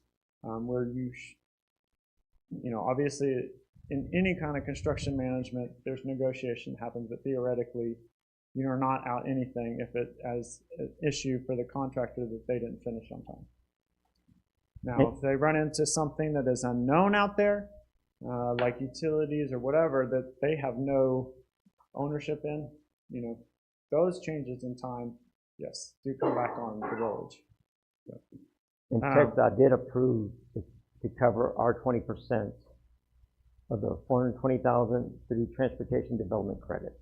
Yes. So when I tabulated the 2.875 OPC, 2.1 being the grant, 776,000 being the balance, and then the approximate 490,000 came out to about 1.3 million, which is why the tax notes that we presented, or at least the proposed is 1.35 to cover professional services, bank fees, and things like that. So it was not inclusive of that 20%, but that is based on all being equal, but certainly no land acquisition or any other issues that come up. So how do we go from 462,000 to 1.3 million? I think is that just contingencies, or what are we asking for that? So I think what happened is, we redid the OPC, and it had been 2 years since that had been done. And so unit prices for construction. So the original, so you can see on your OPC here, basically 2.4 without any contingencies. And so we were at, I think it was 1.9 in 2023 without contingencies, 2.1 with the contingencies. And so unit prices increased, and we, in order to, make sure that y'all are going for the money that you need, put 20% contingency on there. I can't tell you you're going to need 20% contingency, but I want to give you your number that, you can't really go much more than 20% contingency because you're limited by law to 25%. If you have a project, and for whatever reason you're pushing towards going 25% over that, you're not allowed to. I mean, you can't go. So that's why we use the 20% there. Range is 10 to 20% in general, the stage. Okay. Alderman Sandor. Thank you. That was a lot. I appreciate it. Going back to your earlier comments, you mentioned 250 to 350 as it pertains to the culvert type replacement. That's just an estimate based on looking at it. Thousands of dollars. Right. Yes. And what is the diameter of those culverts? I didn't measure it. I just, I would guess I would say a 5x5. I mean, I have to bend over a little bit, and it looked pretty square. So that would be my guess. And parking, I've got a question about parking. We're talking about roadside parking. So this question's not going to be real fair, but I'm going to ask you anyway. So do we know what parking areas that are currently being used, that would go away post-construction? From Main Street to Center Circle. So the only thing that we show in our current 30% set of plans that would go away is across from the shed on the south side of the road. There is material that has been placed there that people pull over and do parallel parking. I don't know, y'all could probably estimate more than me because y'all are here all the time about how many that is. Is it 6-ish? Well, that's okay. I just sorry. The areas that would go away. Because it also sounded like in talking about a sidewalk along the area that I think a number of people own and use for a parking, where the quarry blocks are that you were, I don't know that there's a quarry block. Those wouldn't go away under its current. Unless y'all tell me to do something different, those would not go away. But did I hear that there would be a sidewalk introduced between the edge of the new roadway and that rock wall? So it would be behind the quarries. And then there's the fence. The quarried stones. Uh-huh. So you would still have, in its current configuration, there is material there that people are parking on, and they pull ahead in towards those quarried stones. So we would take the sidewalk and actually bring it behind there. There is space right now between y'all's, what we have as surveyed right away, and the stones to be able to put that in there.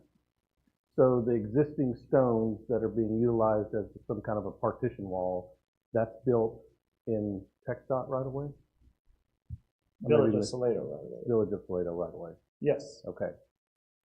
And also about the sidewalk, was there a point in time in that description of the sidewalk where the sidewalk effectively becomes a ribbon curb? No. So a ribbon curb would be run alongside both sides of the road. Okay. So right now, with all of the driving off of the edge of the road, Yep. you're having deterioration on the Sure. edges of your roads.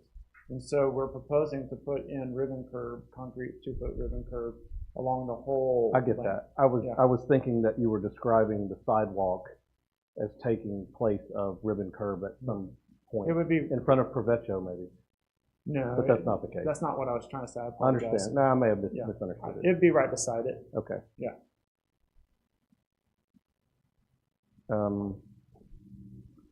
That's it. Thank you. Alderman Lassiter? From the timing of cash flow standpoint on the expenditures of the village, would be expected to pay to rough that out on an annual basis for me, from now to maybe completion of that. So I broke it down by month so I can calculate that for you. I broke it down by month. And so I made an estimate basically that if y'all kick back off in August, so this is basically in August of 25.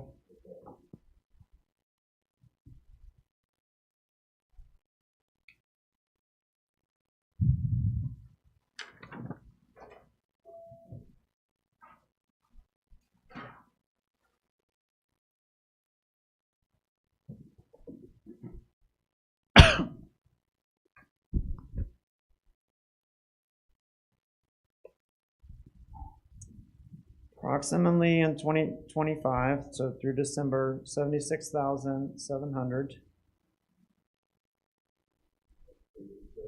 Yes.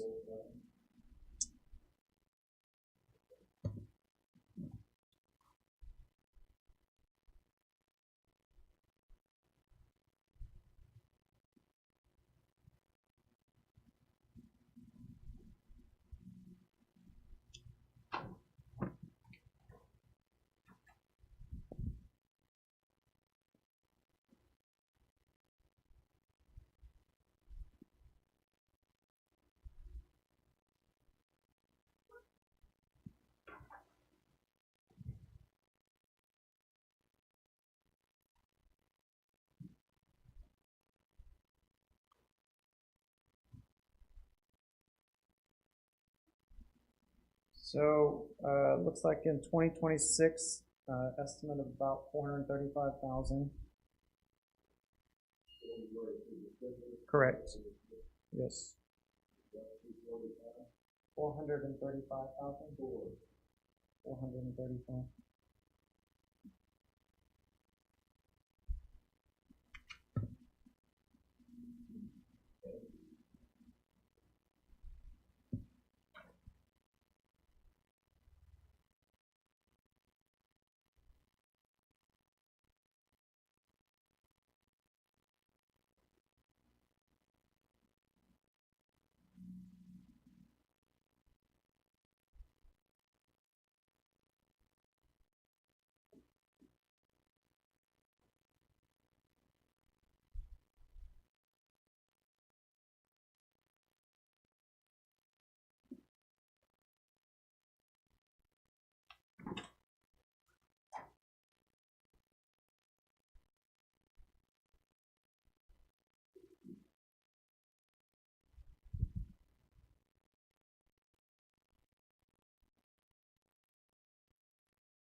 All right, so in 2027, 2.1 million. But remember, you're fronting that amount, and then you're getting reimbursed for that amount. Now, potentially at 100%. And I need to go back and look. Yep. In 2027, a large part. In 2026, I bet there's construction in there too. Yeah, in 2026, a lot of that is construction dollars. Not all of it, but a large majority of it. The big number is construction, which just the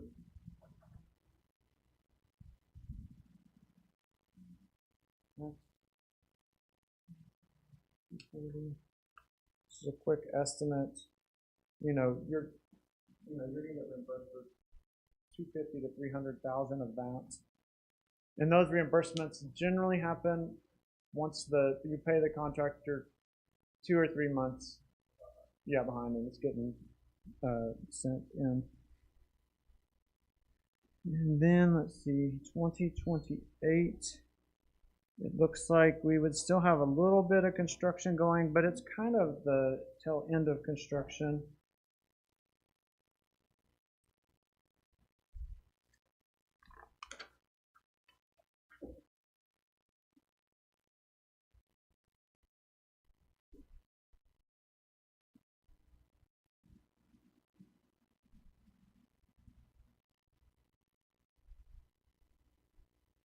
And so in 2028, it's about 354,000, with a large majority of that.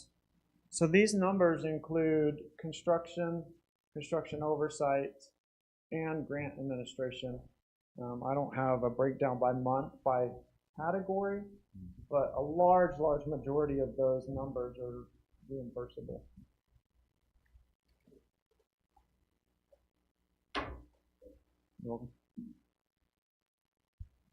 Mr. Hurst? So from the current road width, you said 74, is that gonna change with the ribbon curbing, or is it the road gonna decrease or increase? So, let me get to that sheet. In general, your road currently, what we surveyed varies from 18 feet of asphalt to 24 feet of asphalt, which some of that has broken off. Maybe it was supposed to be wider. Some of it's just a little narrower. And then what you will have in the proposed is 28 feet from ribbon curb to ribbon curb. So 24 feet of roadway, a full 24 feet of roadway, and then 2 foot of ribbon curb on each side. Okay. So we're gonna lose some parking It will within widen, that. yeah. It'll widen the road out. Okay. Then the culvert. Are you gonna do a walking bridge over there, or are you gonna extend the culvert? So currently the sidewalk. culvert on that side goes far enough that we think, we haven't done detailed design, we can Right. get the sidewalk and the traffic rail in there. So you actually have quite a bit of dirt on that side. Oh, okay.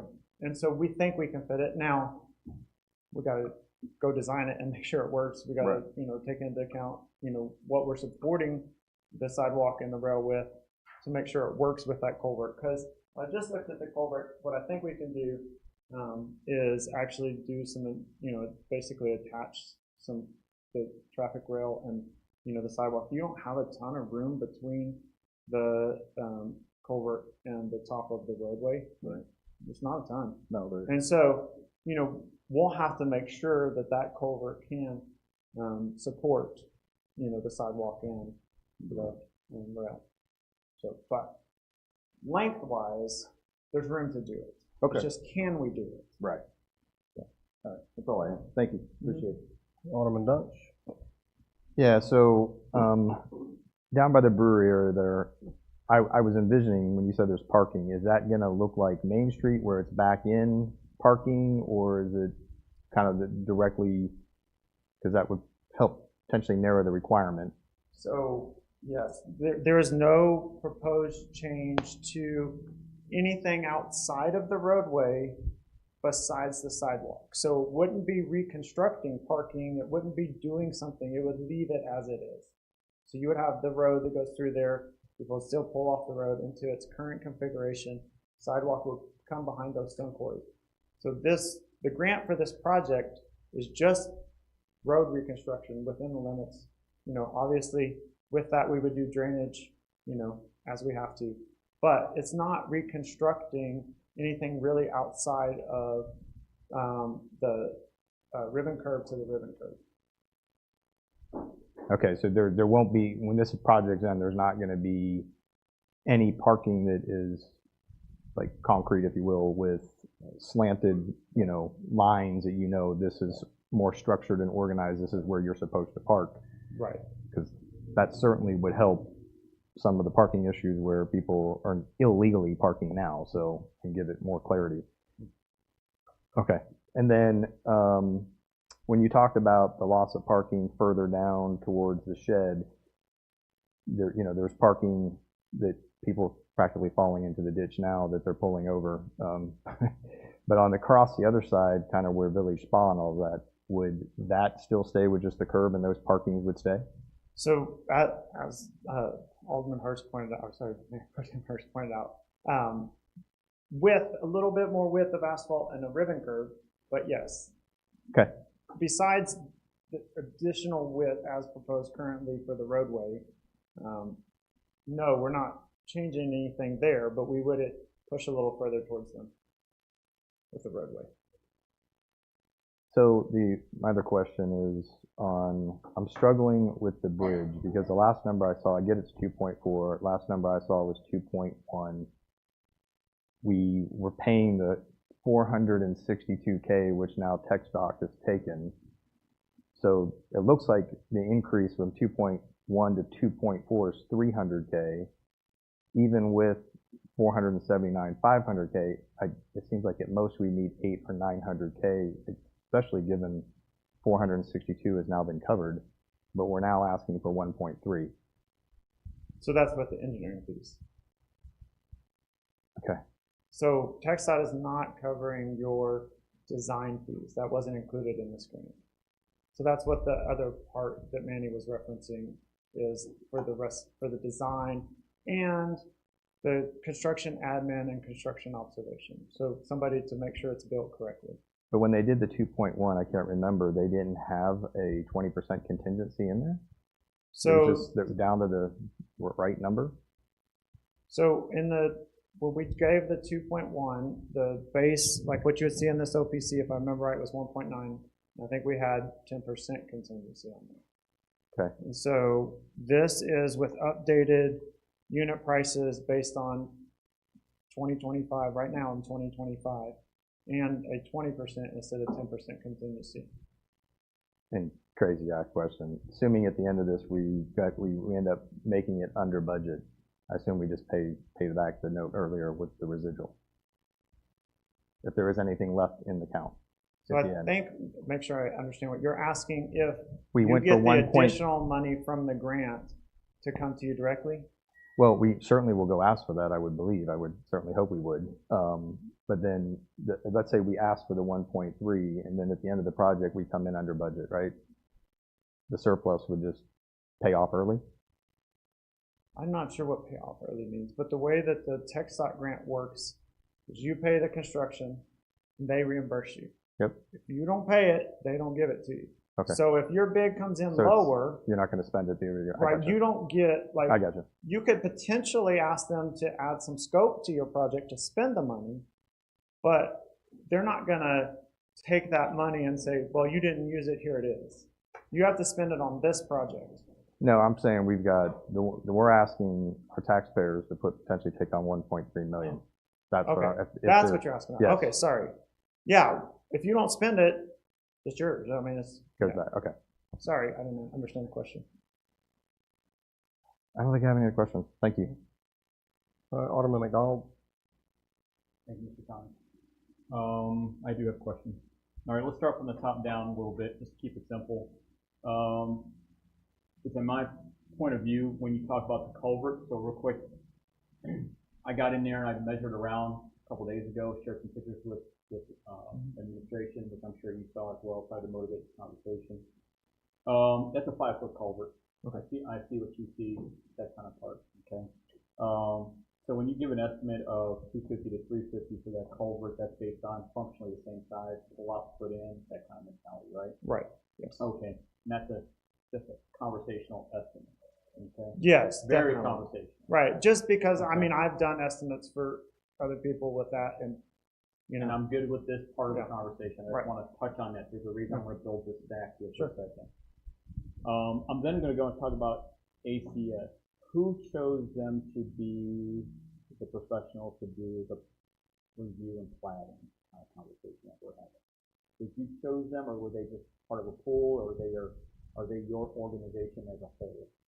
they are not, no, they're a sub-consultant They're a to us. sub-consultant in Right. essence. And so when we, you know, introduced the idea that we needed a boundary survey, we asked the village, do you have a preference? Right. They said no. You know, we have used All County. They've done a good job. We use them again. Okay. So we selected them. All right. And generally speaking, yeah. So based on the obvious conversation that we've already had in here, more than one, that there needs to be a second look at this whole road project as a grand scope. It's all based on property owned, people impinging, us impinging on them, that kind of conversation. How's that going to get paid for? I'm not sure what, I mean, I would think that the surveyor, when presented with information, should correct their documents. Pony up. Right. Right. Yes. Right. Okay. Okay. So no additional cost to the taxpayer at this point. Shouldn't be. At least shouldn't be. I would hope that they would be, you know, they were paid to deliver a correct document that they've signed and sealed. I understand. And so if it's incorrect, they need to fix it. Right. And that should be on them. I'm pause for a second, sir. I'm going to come to Mr. Della Rosa. In the event that they don't want to do that, that turns into a conversation on a professional level between our attorneys and their attorneys in general terms, correct? No, sir, I believe that MRB contracted with them, so we are not a party to that. They're not a party to that. Our So that comes a discussions, conversation between you and me if I don't get them to do yes, that. In simpler terms, I just want to make sure that there's a checks and balances Right. somewhere along the way, okay? The next part of that is, when you use the word course correction in the context of costs been going up. Sometimes they come down, and then as you talked about in 21, I think COVID skyrocketed everything. And people got used to a normalcy that shouldn't be normal, cost analysis, right? I want to be real clear in how I'm saying this because it's how it's perceived, at least from my point of view, okay?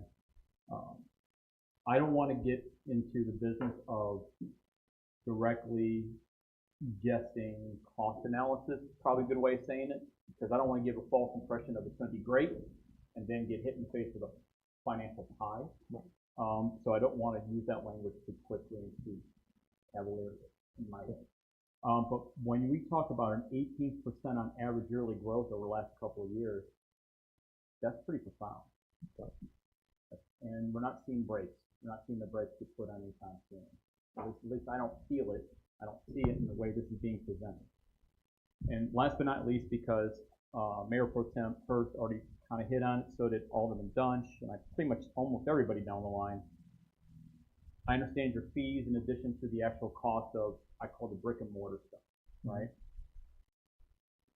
It is, in my opinion, I'm asking your opinion, my opinion question is, if we're going to do this road, right, and we got this culvert problem, that's an additional expense that we otherwise didn't see coming walking into the functional meeting, right? In addition to that, I think it would be foolish to just pave over the top of the back culvert, simply saying, okay? So I'm going to ask, because I got numbers all over the road too. So at the end of the day, the numbers that you provided us, Mr. Della Rosa, with all the extra fees, things of that nature, could be as much as 1.3 or 1.5. no, it came out to 1.265.5. Thank you. So if we went to that 1.2 in simple terms, and you added worst case scenario on the culvert side, on conversational piece, we're now at 1.5 million in financial functional responsibility, and because the culvert in and of itself is not part of the primary But project. Alderman, the 1.265 does not take in bond counsel, underwriting, financial None of that advisors, extra bank stuff. fees. That could be anywhere between how much percent, sir? That's why our financial advisor came up with the 1.35. Gotcha. She's And got I'm looking right at it right now. She's giving me And the she'll nod. walk you through that. Right, and I appreciate that. What I'm making the statement is, to the board, is in general whole, in a perfect scenario, we get this road funded. However, what we're not gonna get funded immediately, in other words, what we gotta pay out of pocket for is functionally the culvert, which is gonna add time to the project, which is gonna push delays. I don't know if that's gonna cause any additional, I'm gonna use the wrong terminology and I'm sorry, if it's gonna push more planning or more design work to accommodate that, because now we gotta figure out if the fence and the sidewalk that we're gonna put in is gonna be accommodating to the culvert we're gonna replace, or if we're gonna replace the culvert we got, are we gonna go to a bigger one that can hold the structural integrity of the road and the sidewalk and the fence? Am I saying this right somewhere along the way? I agree with what you're saying. I would say that figuring out how we do the sidewalk and the rail is already in your. I'm good with that answer. What I'm saying is that if we're gonna replace that culvert, you spoke to us earlier, sir. Yeah. And this is not me sharpshooting. Okay, no. This is just basically stating, you said, I believe that the culvert you currently have will support the sidewalk and the railing that we currently have, because you have a lot of dirt on that side and we can work with that. What I'm making a statement is if we pull that culvert out and we gotta put another culvert in, we gotta do another structural integrity analysis somewhere along the way, I suspect. In other words, one for one? No, meaning that the current culvert standards, I know. Yes, sir. Will take care of that. Now, if you're asking, could it make the project last a little longer? Yes. Yes. Yes, if you choose to do a culvert replacement, that will take time in construction. What I'm saying is, I don't anticipate we're not gonna ask for additional fees to, to design a culvert. I'm already going to be doing the drainage analysis. Right, so it's already part of the project. It's already part of that. So there's standards for culverts. So it doesn't take me any design work to pull that standard and put it in the plan set. Okay. So it wouldn't cost you any more in design fees. Potentially it cost you more in construction fees and time. And if we're required to have this project done in a certain period of time, in other words, if the contractor on the other side of this is doing the work for us, and if we initially propose this to be an 18-month program, and the culvert takes an additional, taking a number, 60 days in general terms, doesn't that kick the can down the road, and doesn't that cost us a little something too along the way? So Correct. That's Yes. an unknown calculation at this point. Right. Now, if we choose to replace the culvert, and we do that before we get to construction, though, that number of duration goes away. Yeah. So if you make the decision before construction, that's not an issue. You have that built into your schedule. Contractor has to adhere to the schedule. So. Thank you for answering my questions. No further questions, man. All right, thank you. So I think also, if that culvert needed to be replaced, I think that scope of work, in my opinion, would be like 14 days barring inclement weather, and I bet it doesn't take that long. Okay. There are other people in this room that do it also, and it's not maybe not as long as you might think to do that. It will be expensive, but I would also, when engineers give these OPCs, they're generally very conservative. Doesn't mean they're always right, but they generally are very conservative. So even the $250,000 to $350,000 price impact or cost impact, if we had to increase the scope for the culvert, I bet it would not be quite that much, but it's still going to be a lot of money. Thank you. Yes, sir. We are conservative. He is correct. I absolutely understand. Okay. All right. Thank you, Mr. Collins. Appreciate it. We need Mr. Banks. You're here to speak to the If you'd like to ask any questions, or if he's willing to answer any questions. You know, any questions about he's here to talk about the Methodist Church and that property along that 90-degree turn right there. Do you have any questions for him right now? Yeah. Want to come up to the podium, Mr. Ventura? I haven't seen these plans that you're talking about, so I'm gonna just talk about our property if you have any questions about it. Sure. What I understand basically is, Okay. yeah, what I understand basically is we have about 700 feet on top of the hill, which is church property, and the street, of course, lines up right next to it. There's trees about 5 feet in. What I'm hearing here is that you're talking about potentially widening the street. I don't know how wide it is up there, but it's pretty narrow. And then potentially asking for additional maybe 2 to 4 feet of concrete on either side for ribbons and additional right-of-way as well. So I have no idea what the ask is at this point in time, but what it sounds like is as a minimum, it's going to be asking to move the line where the street is onto the property of the church. That's my understanding. Manny gave me a heads up about this a couple days ago. I've been a trustee for 3 years now. Never heard about anyone approaching the church, have any discussions about surveys or right-of-ways or any of that stuff. Maybe they talked to somebody else. First time I've heard about this. I heard rumors about them widening the street. Heard it was canceled because of money issues, but no one's approached us and said, hey, we're surveying and this is what's going to mean to you. So this is all fresh information for us. As of 48 hours ago.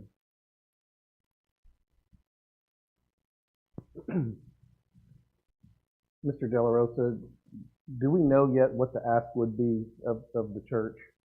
I am In regard to, yeah. in regard to feet. Along the length of the church property from the current location of the elevated water tower east, would likely be encroached upon by an additional anywhere from, you're 34 feet there. So you need 16 additional feet. Minimum of 50-foot right-of-way is what we build roadways and handle drainage. Just to make sure I understand what that's not, you're saying that the road's going to be that wide. You're saying that there's a road plus some right-of-way next to the road. There's already a 30-foot right-of-way there. Right. There's some, so from what I can tell, and we would have to revisit that survey, it looks like it lines up with the property line of the townhouses. That's at 30 feet in there. So even if your tree's within the right-of-way, it would be going in, it would need about a 50-foot right-of-way in totality. Again, I'm not sure I understand what that means in terms of construction. So right-of-way, that you're not saying you're building a 50-foot wide street. No. You're saying that you have a street of, I think it's 24 feet plus 4 feet of ribbon, makes it 28 feet. You have 12 feet of right-of-way on both sides, or maybe something like that. Yes, sir. It's about 28 feet. So what I don't understand, and maybe the picture will explain it to us, is basically when you build the road, how much further to the north will the road be, which will be currently on church property? That, I think, was what your question was ultimately, is what's the ask. I don't know what the ask is yet. Yeah. And the other thing to complicate it is we've been in discussions with the Salado Water Supply Committee to take down the tower that's there right now, which is not being used. And at some point in time, they want to put a new tower up. They're going to need, and part of our agreement is to provide them right away for putting in plumbing, which now probably needs to be revisited because they wanted 30 feet right away from the existing roadway. Now you're telling me that that may be too close to what the right away that you want. And you said it was going to be on the inward side of the trees, or at least I understood, not on the street side of the trees. It was a 30-foot easement. 30-foot starting where the road was at. They would probably build in the middle of that. So they would, if you drive down the road down there, you'll see that the road's there, probably about 5 to 8 feet in. There's a whole line of trees, 50, 100 years old, I don't know how old. Go about 15 feet in from the road. It's nice and clear, there's nothing there. There's another 10 feet, there's a whole other row of trees. So they were planning, if they had to put piping in, put it between the two trees, sort of in that alleyway. But to me, this discussion of moving the right-of-way and where the road's going to be, I think throws a question as to exactly what easement would they need if they wanted to build, and how does it match with or conflict with what you're proposing here? I don't know. Yeah. So we don't know then exactly what the ask would be of the church, but it would likely be at least around 16 feet. into their property? Now they've done the survey already, right? Shouldn't there be Yeah. survey markers there? Something is saying, here's where we want the right-of-way to be? Yeah, we're at 34 feet today. Whether that road shifts over closer to the townhomes or not, where's that roadway? It's about 30 feet wide. So we don't know what the ask is. We don't know, and that's what Mr. Vancura asked was, could we mark it, survey it with flags so they could see how much land they're actually. And really, there's two things, right? There's the right-of-way, but there's also where do you expect the line of the road with the ribbon to be? Because I understand you have a right-of-way beyond that. I'm assuming that right-of-way beyond that could be left pristine, right? That's just if you need to get in there to put something, you have that right-of-way to access the ground. But that doesn't mean you're going to tear it up. It just means that you have access to it. Is that correct? Yeah. Yeah. So I think I would want to know and be able to have to communicate to the church. Here's where the proposed line of the street would be for this discussion, and here's where the right-of-way would take them to. And then we, of course, have to juxtaposition that on top of the easement request that Salado Water Supply Company has asked for and see if there's in conflict or in agreement. I don't know. So my question to you was going to be, do you know, are you able to speak on whether or not the church would be open to a conversation about, this road project clearly includes widening this road, and you've got a lot of. Well, does it? I mean, does it include widening it? Yes. Is it 24 feet now is the current width of the road, or what is it? Well, I think the current width of the road is subject to what it used to be versus what it is today for deterioration, so I'm not sure. It's only 16 feet right now? Up there, though. I mean, that's... I don't have any other questions. I think it's a little early. Yeah, we're not going to have any answers to this until we get that survey. I will tell you that the church goes through a process for the discipline to sell property or easements, because we had to do that because of the water tower. It goes through the trustees vote, then there's got to be a council vote, then there's got to be a church congregation vote, and then it goes to a district person, and it goes to a board person. We did a briefing a couple weeks ago about the sale of a half an acre, basically, to put the new water tower on. And even taking the water tower down requires them to bring in a large crane, put it on our property, pick the water tower up piece by piece. And it requires that 2 to 3 trees be impacted. And there was some furor of just having a couple trees impacted, right? Because people, we have a congregation that maybe doesn't like that type of change. So if you ask me to predict what the reaction would be, it probably would not be a loving hug initially. It would be, what does this mean? Where's the lines to be drawn? Do we need to do this? All those types of things you expect to have to answer. And it'd take a lot of explaining. I think we're a little early on this particular item. What's the timeline on what because you sound like there was a lot of red tape there. Having to ask this group, then this group, then this group, what's the timeline we're looking at? It's not red tape as much as there are defined periods of time between the decisions that are made. So after a church council vote, it has to be 2 weeks before a congregation vote can occur, and then it has to be like 4 weeks before a approval that can be done. So there's just a predefined period of time for the discipline that says these votes must take this period of time. So minimum 6 weeks, 8 weeks? I would say it's probably a 2-month process, basically, once you have everything sort of lined up to say, here's what we're proposing, and then having each of the groups basically understand, question, let's assume that there's not changes required, and I've been through right-of-way discussions in Salina, right, and especially with the Department of Transportation, there's negotiations there. Right. Okay. So we're not, right now we can beat this to death right now until we have that accurate survey. Right? That is correct. On the last survey, you have anything? And if I could, I'd like to walk out of, not here, but maybe the next couple of days, understanding when we can have a survey done that says, here's where we're proposing a road, here's where we're proposing a right-of-way.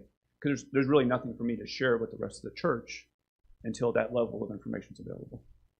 Okay. That's fair. All right. Alderman Lasker, you have any questions? Sure. Yeah. Can you turn your mic on? No. For the replacement of the Mr. Thomas, can you come up to the microphone, so when you answer this, everybody can hear it?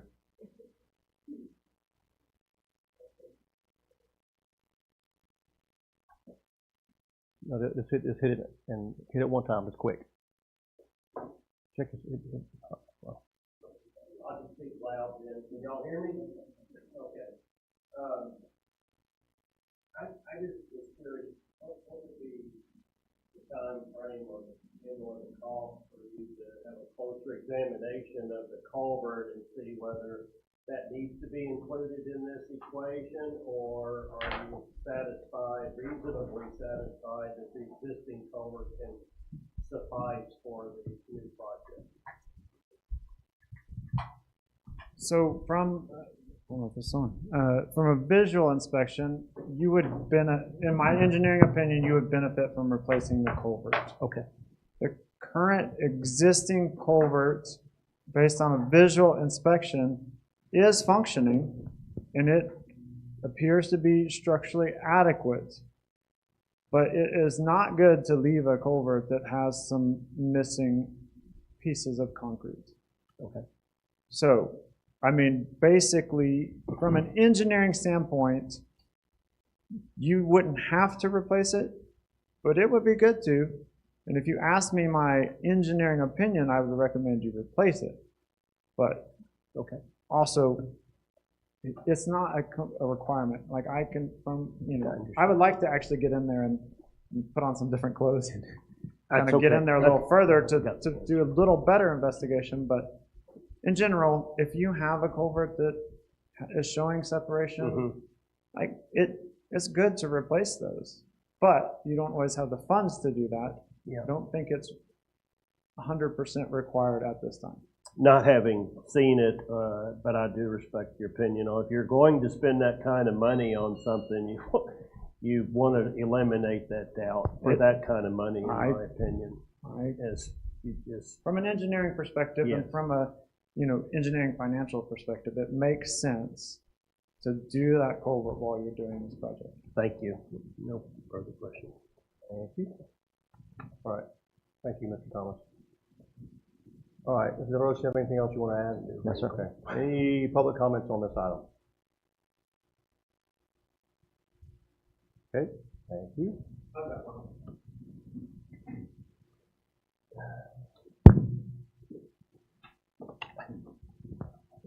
Can you state your name and address, please? Absolutely. First of all, good evening, Mayor, Alderman. My name is Britt Williams. I'm the property owner at 120 Royal Street. Baird Williams Construction, Creekside Custom Homes. I am in some ways super encouraged by the conversations tonight that they are happening. That's a great first step. This project needs to come to light. It needs to be done. I sit in my office every day and hear dump trailers crash through that pothole every day. And in a pedestrian walkway with no sidewalks there, it's not safe. We've got developments going in around just past the Methodist Church. I drive that S-curve every day. It's not safe. It has to be fixed. So I am encouraged by the fact the conversation is happening, and I want to thank y'all for having it. What is discouraging, and where I want to make a plea, if for lack of a better word, and there are other business owners here on Royal Street, and just community members, that this grant was brought into place, was approved a little over 4 years ago. The past is not all of your faults. The past is not, Manny wasn't here. There's no blame to be cast there, but there are facts to acknowledge that this was brought into place about 4 years ago. We are at 30% SDs, Solomon, is my understanding. That is an SD scope of work, schematic design, SDs. 30% SDs takes 6 weeks to get to. So in 4 years, we have done 6 weeks worth of work. Solomon's conservative, I'm aggressive. He may say that was 12 weeks. In any instance, we are at 6 weeks to 12 weeks worth of work in 4 years. To get from where we are today to the maturity of this grant, to be under construction next June, we are in real trouble. If you back out, you do things backwards. Alderman, you know how to run these schedules backwards. We have a move-in date. We have a construction timeline. We have a procurement process required by code, or required by law. It's got to be on the streets for 2 weeks. It's got to come to your next alderman meeting. Solomon's got another at least 4 to 6 months of design before his team is ready to put these on the streets. And you've got 4+ months of TxDOT's approval. You don't own the land that your road is already in, much less the land you want your road to get in.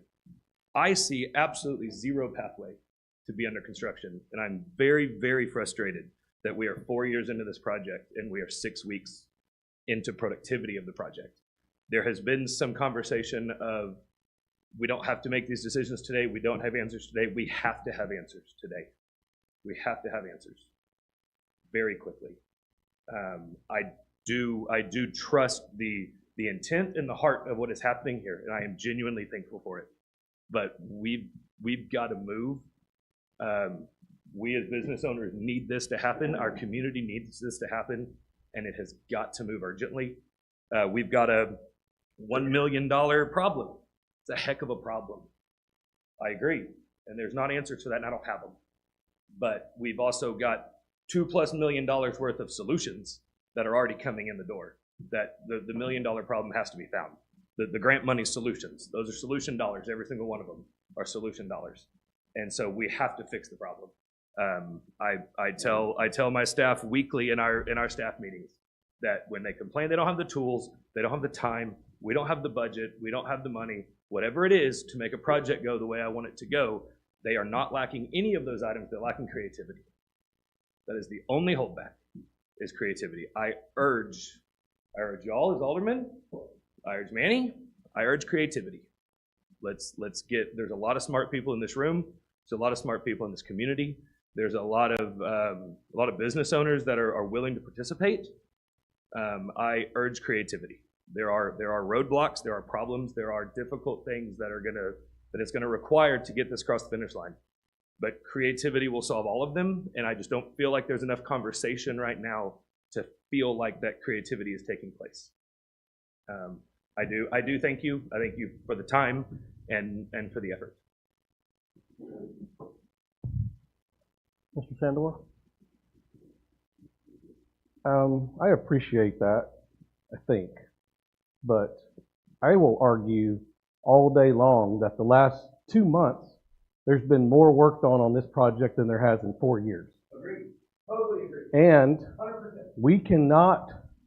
we're not in a position yet to have a discussion, even if it's $1 million problem or more, with the church because we don't have the data we need yet, which is what we're pushing for tonight. So I love the ambition, but I think it's being worked on. I don't know how to work on it any harder than the resources we have available to us currently. And I know for sure there's 3 of us that are working every day on it, trying really hard to make it go.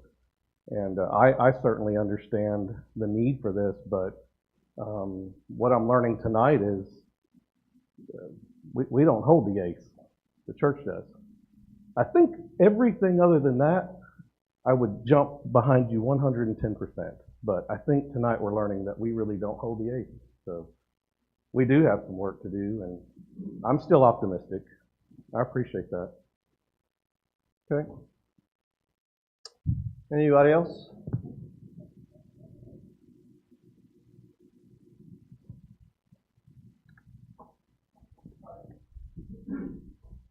Reminder, Ryan Nelson, Clean Temple NPO. I hear a lot of talk about the church tonight, and right away can significantly delay a project. We're all aware of that. What I'd like to speak to is there are a lot of options here. Right away doesn't have to be a deal killer. The scope of this project can be reduced by an ask to the K-Tempo Policy Board.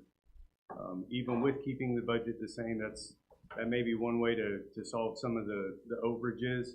I don't know what it looks like, if the scope needed to be reduced, but I'd hate for a conversation about right-of-way to kill a project that the village needs and has had in the works for so long. That's all I have. The conversation about the right-of-way is not gonna kill this project. We are gonna continue to move forward with seeking funding, and we have Ms. Lane here to discuss that here on the next agenda item. So we're not stopping anything. We're gonna keep moving forward, and we'll just add that to the checklist. Anybody else? No? Okay. Mr. Del Rosso, what's your recommendation on this item? There, you've got Alderman McDonald's presentation. Oh, that, okay. All right. You're up. Alderman, I'm sorry, Mayor, Alderman, I like to stand, because I've been sitting too long, I do better standing up than I do sitting down talking, because I know we have a little slide deck, okay? All right, so what I did was I created a slide deck, and I pulled data, and I made sure that I pulled information based on both tax notes and GO bonds. And I'm going to come up in front of you because I also have the project technically laid out here in front of us in some aspects. Next slide, please. You good? All right. So the purpose of this is to explore funding solutions for the road improvement, as we've all passionately discussed somewhere along the way here. Compare tax notes, which are short-term, versus general obligation bonds, which are long-term. And to clarify citizen cost impacts and legal requirements. Next slide, please. The problems we are facing right now, we have a greater road and aging infrastructure. I'm going to say this out loud to all of us. We're not just talking just Royal Street in this context. We're talking the whole of Salado, period. It's not just one thing, it's many things. We have limited existing funding, very limited. And with respect to comment, unlike the private organization that can make things happen in their own right, in the government entity, we have limitations by law, which is very important to know. The next part is we need viable, legal, and citizen-approved options. This is where I'm at. Citizen-approved options. Next slide. Permitted uses for both GO bonds and tax notes. Real simple. Roads, water, sewer, drainage. Equipment for public works, engineering, design, construction. The money cannot be used for salaries, operations, or unrelated projects. So in other words, we can't, you're my training agent, we can't take a part of that money and say, you know what, we're going to give him a raise this year. We can't do that. Simple terms. I want everybody to know that. Or anything else for that. Next slide. Short-term borrowing on a tax note.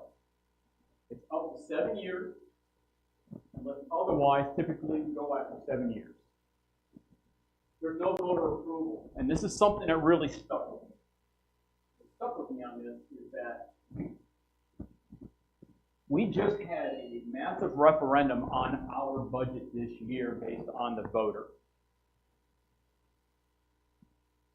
Whether it's you as an individual or us as an organization, this government entity for which we have been in, that we currently are a part of, let's just be honest, we've not been real good at managing money as an entity, long term. Not as a board, in my opinion, but definitely as an entity. All right? Public confidence is kind of weak, very weak. But if we put a tax note on folks based on this current project or a culvert project or any other project that we're allowed to do that on, there's no recourse. They can't take it to a general referendum vote like they did in Maine and fight that. Basically, they're going to eat what we give them. Period. Specific for capital projects, that's what a tax note's good for. However, you get what you pay for. You want fast money with no approval from the community, you can get it within 30 to 90 days. Next slide. General obligation bonds, conversely. They are typically long-term, 20 years. You can go up to 30, but I think the standards roughly stay around the 20-year mark. It does require voter approval. What does that mean? We come up with a budget on what we're going to dedicate specific funds for that GO bond. So let's just pretend we're going to use it for roads, period, in Salado. Well, guess what? We say we want this much money. This is what's going to cost. We need your approval to do that, and we're going to put it to a vote. Whether it be in November, Mayor, or be in May of next year, depending on what the cycle is and what we as a board decide. But at the end of the day, the voter makes the decision on our financial future and if they want the road fixed or not. That's a reality. Okay? are used for large-scale, long-term infrastructure projects. Oh, and by the way, extremely lower annual payments as well. So they will cost money, but over a longer term versus a short term. Next slide, please. And here's an example of that. So I made an example of a $1 million note versus a $1 million bond, and conversely, $5 million and $5 million from the same concept. Based on current rates, right now, a $1 million tax note for $1 million over a 7-year period will cost this village $157 million additional dollars a year, or $1.1 million overall over that 7-year period of time. If we happen to take a $5 million note, you're looking at $785 a year, and it'll pay back $5.5 million. 20-year bonds. You take $1 million there, notice the difference immediately. $77,000 a year, but it's going to cost you $1.55 million for that same $1 million. Kind of like mortgaging a house.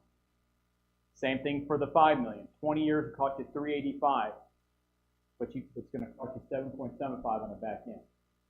Remember, the bond piece, the taxpayers choose. It's an important moment here. Next slide. What is the impact to the average $500,000 home? First and foremost, on the tax note, you're looking at about $307 a year. Take the $5 million part, you're looking at a little over $1,500. That's per household for 7 years' time. You go to GO bond for a $1 million note, you're looking at $150 a month, or $753 a year if you take a 20-year note on a $5 million piece. I'm not a road builder, but some of you are. I know people out here are. And I'm pretty certain, based on the Royal Street project in and of itself alone, when we start talking 2, 4, 2, 5, and more for just barely 2 miles worth of linear road, $5 million is not so bad when we start talking about all the other problems we have here in the village as a whole. Now, I'm not advocating that. I'm just making a generalized statement of options. Next slide. The pros and cons comparison, pretty straightforward. Tax notes pros, they're fast, no election from the community, from the taxpayer, lower total interest. The tax notes con, no voter approval, higher payment back, higher repayment, versus GO bond. Voter approved, lower payments, GO bond con. You're going to pay more total interest over a longer period of time. Pretty straightforward money. Next slide. Key takeaways. Tax notes again, no voter approval, higher monthly cost. GO bonds, voter approval, lower monthly costs. And this is one for household impact beyond the cost analysis of the $307 versus $150 and the $1,500 versus the $750 partition between the GO bonds and the tax notes. If you're 65 and older, this conversation doesn't apply. I say that again. If you're 65 and older, this conversation does not apply to you and your home that you have. And last but not least, access to funds. The tax note, you get it in 30 to 90 days. GO bonds take anywhere from 90 to 180 days. I think that's based on election cycle and decisions. Is that correct, sir? Yes. Mr. Del Rosa? All right. Next slide. So you're not going to see that because Mr. Jakeman knows how to blow that up a little bit. Mostly for me. All right, so real quick, this is a step piece based on taking $1 million GO bond per year over the course of a 5-year period of time. So this is my suggestion. So I want you to know where I'm at with this. If we're going to ask the taxpayer to support this board and to trust this municipality with their tax money, we need to ask them for their permission. Our community has already readied their financial ship based on this last voting session. Okay? But if we ask for a GO bond, and I want you to follow me on this, because it's going to impact all of us here somewhere along the way. Everybody. I want to first state to Alderman Dunch that I like the idea of a road ad hoc council. I want you to know I do. Wouldn't it be nice if that road ad hoc council, along with the P&Z, helped do the due diligence for us for all of the community? Because my concern is this. Look, I understand that you have a business on that street. I know you run a business on that street. I know you own property on that street. I get it. But what I am making the statement is, all of the community is going to pay for that road based on the current conversation. My responsibility is to take care of everybody's needs without forgetting everybody else. That's important. Okay?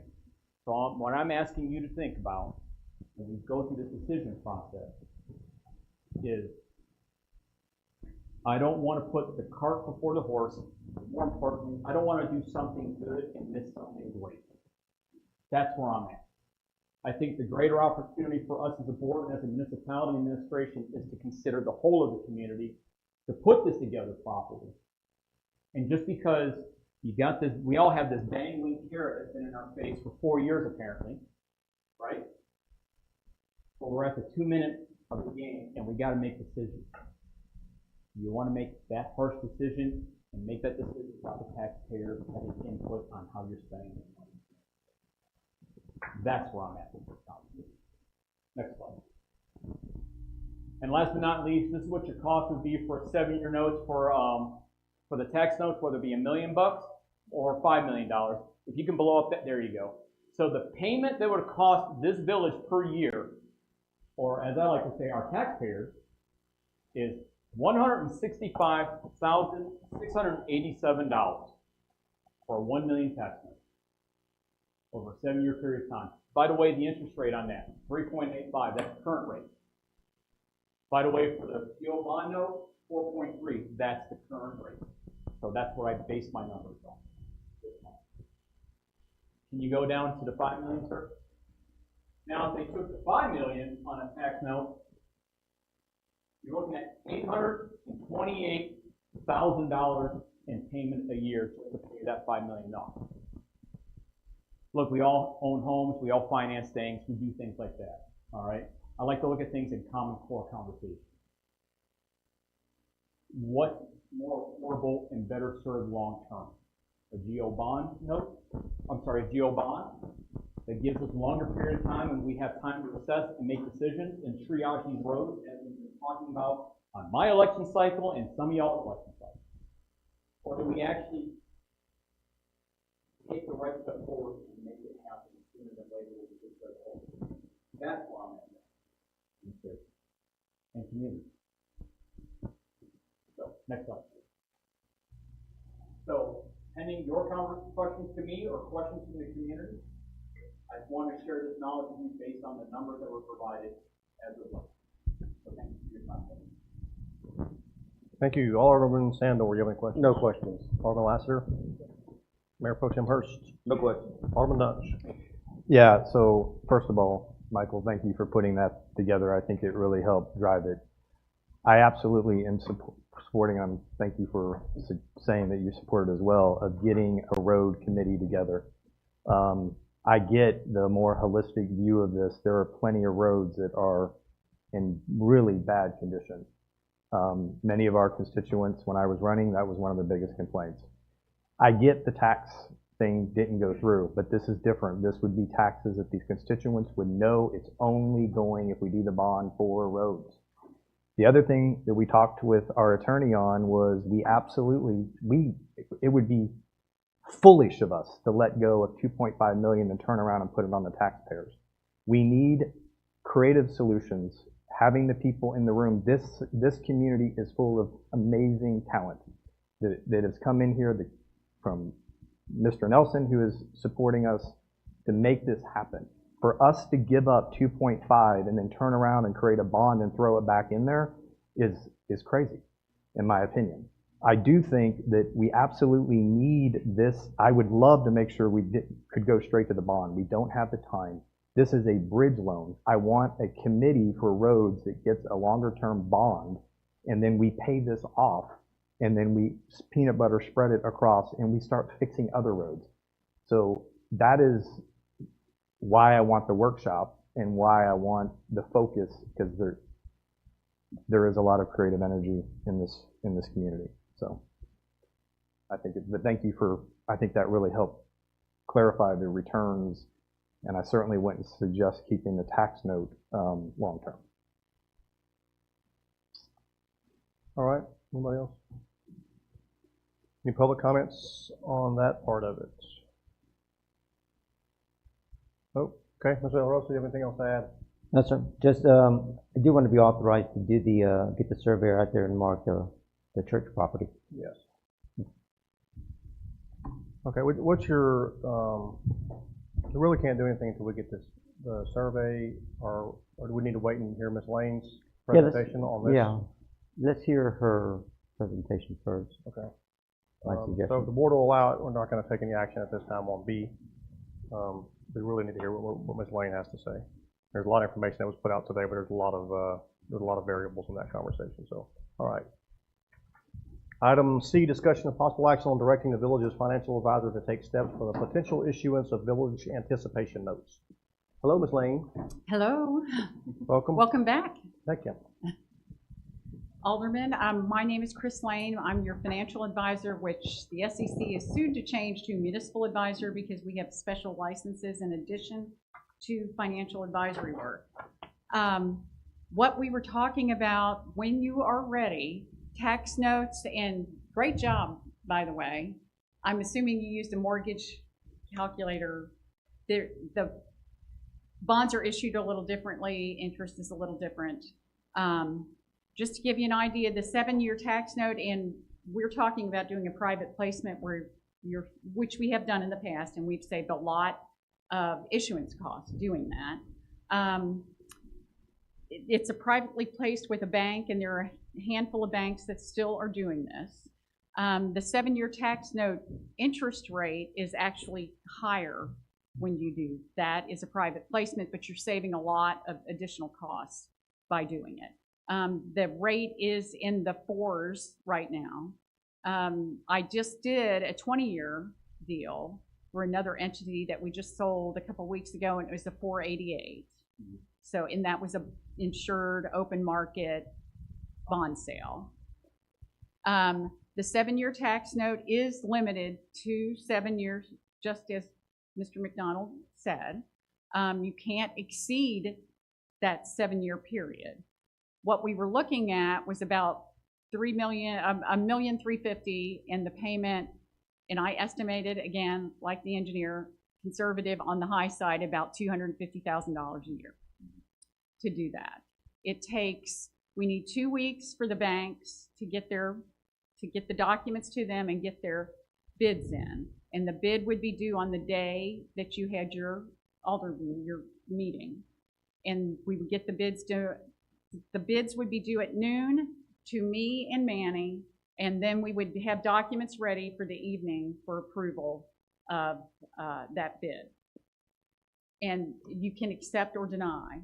If you don't like the interest rates, you always have the option of not voting to approve it. Now, that is really rare, and you don't want to burn bridges. If this is really what you want to do, interest rates are moving on a regular basis. They're up and down all the time. And there are rumors that the Fed chair is going to be fired and we're going to get somebody new and we're going to start lowering the interest rate again. So we'll see what happens there. But your election cycle for the GOs, you have to call it in the middle of August sometime for the November election. And there is an engineering report required for whatever it is that you're going to put on that ballot. So depending on how long or what information you need from the engineer, you may be able to do it in November, but you may have to wait till May. Now the stuff that I have to provide, because there's new voter information documents that you have to provide to the voter, and that doesn't take a lot from me. And essentially what we do, we run the numbers based on the maximum maturity and some growth on projections, and we come up with what the increase is for a $100,000 home. And you can't change the language that's in the voter information document. It's by state law. So that kind of stuff we can still do if you want to get it on your agenda next month. You could do it in November. I have another one, 2 other ones that are doing that. What else? Do you have any questions about that process, or? Alderman Sandor? No questions. Alderman Lassiter?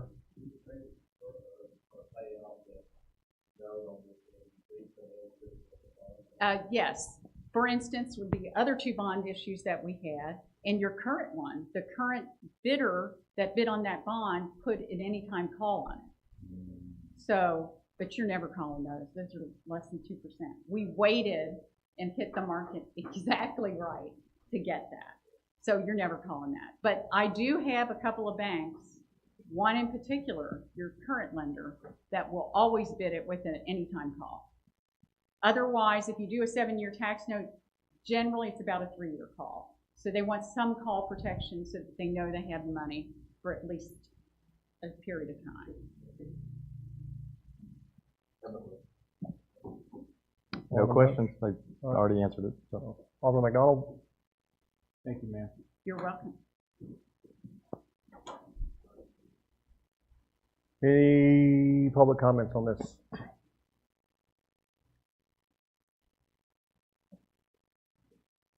Mr. Del Rose, do you have anything else you want to add? Let me just add that if you're going to do the tax notes, we'll have to notify the appraisal district probably sometime around the same time we adopt our budget, which will be early September, mid-September. Because if you don't get it, the information to them, it will not get on the taxes. And the first note will be due in February of 2026.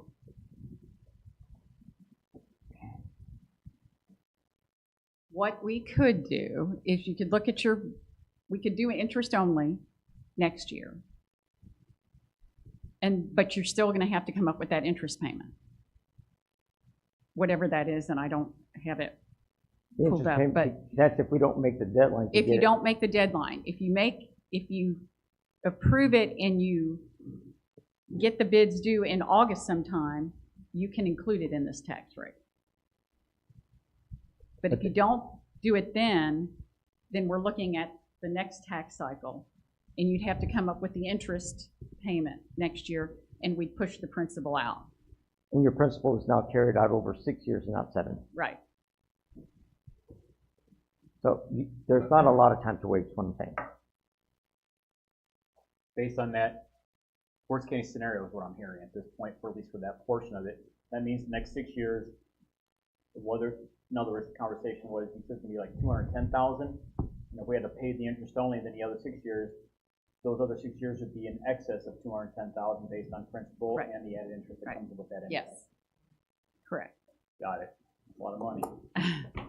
It is. So you'd have to, it's going to be on your tax bill.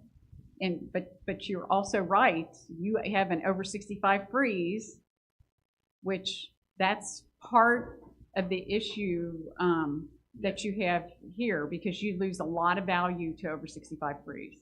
Almost half of your assessed value is frozen. 45% technically based on the numbers. Man. Yeah, last time I looked, it was like close to 50. So I made a very strong point to our board members and our community about the 65 and over crowd, regardless of which direction the board ultimately decides. They're not part of the conversation financially for us. No, I don't have any other client that loses that much. It's close in some areas where there are a lot of military because of over 100% disabled. Like in San Antonio, closer to San Antonio, you have issues, but not anywhere near the 45%. It's hard. That's a high number. That was my functional comparison between the two, because taking all that into consideration. Yes. Impact of paying families on this. Yes. Thank you. You're welcome. Okay, now can we go back to B? Yeah. Okay, you were asking some of the suggestions. So what I was thinking was that if you do the tax note, you've got a 7-year tax note, and then if we do the GOs or the COs, general obligation or certificates of obligation, almost the same thing. But to do it in November, you're gonna ask the engineers to go through an engineering assessment of the roadways. That report will take some time. There is actually industry standards that the engineers will utilize to give you that recommendation. And then based on that scoring, that evaluation of those roadways, you'll determine which streets get prioritized first. The reason being, you do a lot of this is to take some of the politics out of it. Well, we're going to do Baines first, we're going to do Santa Maria this and this, because how did you come up to that? I put it on the list. So you get the politics out of it, you do the engineering assessment, and to do it correctly, you should, if you're going to do COs or GOs issuance, I recommend you do it in May. It'll give you enough time to get that, you'll see it, you'll determine what roads are going to get done, and then you know how much it's going to take to get that done to some level that you're comfortable with based on that issuance. So if you issue the tax note now, and then the COs or GOs, is what your preference, in May, then you've got two notes. And unless you're callable, you refinance at some time in the future to make it one payment, you're getting a double whammy for those that are paying it. So now I appreciate that Mr. Nelson stated that we could change the scope of work. Had a conversation, Mary, you and I discussed it. We could, if we could stay within the footprint of Royal Street down by the church, by the Methodist church, try to work within what we have, improve that, put the ribbon, and not take up any more lane. In other words, it is as wide as it's going to be today. It may be slightly different tomorrow. 1 to 2 foot difference, right? The ribbon curve that's going to protect that roadway edge. Specifically when you get by Table Rock's driveway. When you're across the street from the shed and that was that center street or center circle, you're going to need to do some drainage improvements to do that, right? And get that water to run to the creek. So you're already going to have some costs. So, but if you want to do that, you can certainly, I would recommend that we move quickly on the tax note.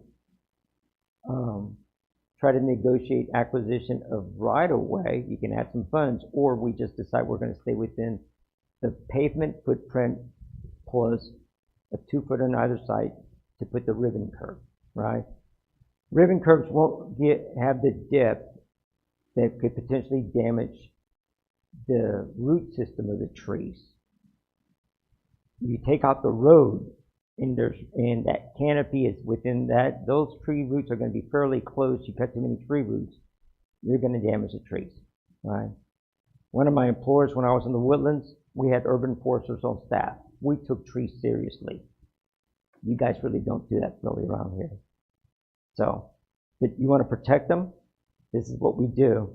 That you can probably work within that footprint. So if we needed to put additional parking or do whatever it is because we minimize that scope, maybe we can improve parking on the south side of Royal Street from the guardrail up to about Baines.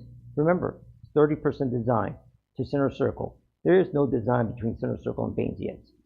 We don't know what it is.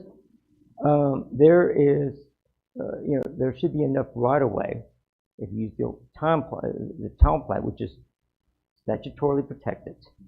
You could probably improve driveways or parking in that area. That drop off right across from the shed, it's a couple of inches, right? You're just going to keep breaking that roadway. Protect it, fix the drainage. So reducing the scope, maybe the width at the far east end, could give us additional funds. But I would try to use these same numbers. If you want to put in, round it up to something slightly to cover that culvert pipe. I've done public works projects for over 30 years. You want to address it now. You're going to have a lot of vibration on that roadway, and things shift and culverts don't hold up. So the 20% would certainly cover it. 300, even if it's 250,000. Your contingency is only 426,000, or roughly that number, what I read. So that's my recommendation, Mayor. All right, thank you. Any public comments?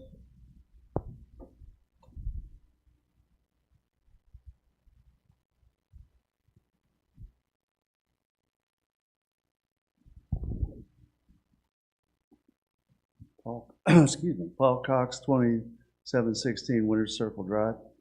My comment is, I like that idea of not expanding the width of that road through that section. But also, we're going to lose some parking down by the shed and in that area. But I asked Manny about this one time, I don't know, several months ago. There's a road right of way right there where Center Circle comes by the shed going north. It's not being used for anything. Consider possibly making that a parking lot to be used by people, and they'll have a sidewalk to walk all the way down to Main Street, right across the street. So that's, you know what I'm talking about? He's talking about Center Street, south on the southern side of Royal Street. You have from Royal Street up to the Patricia Norman property, and that's where you lose your right-of-way. So you've got some area that's 97.5 feet wide that you could improve. I mean, a gravel parking lot, right? Just if you build something more permanent than that, it's going to be costly. But that would work, you know. So anyway, that's my comment. Thank you. Anybody else?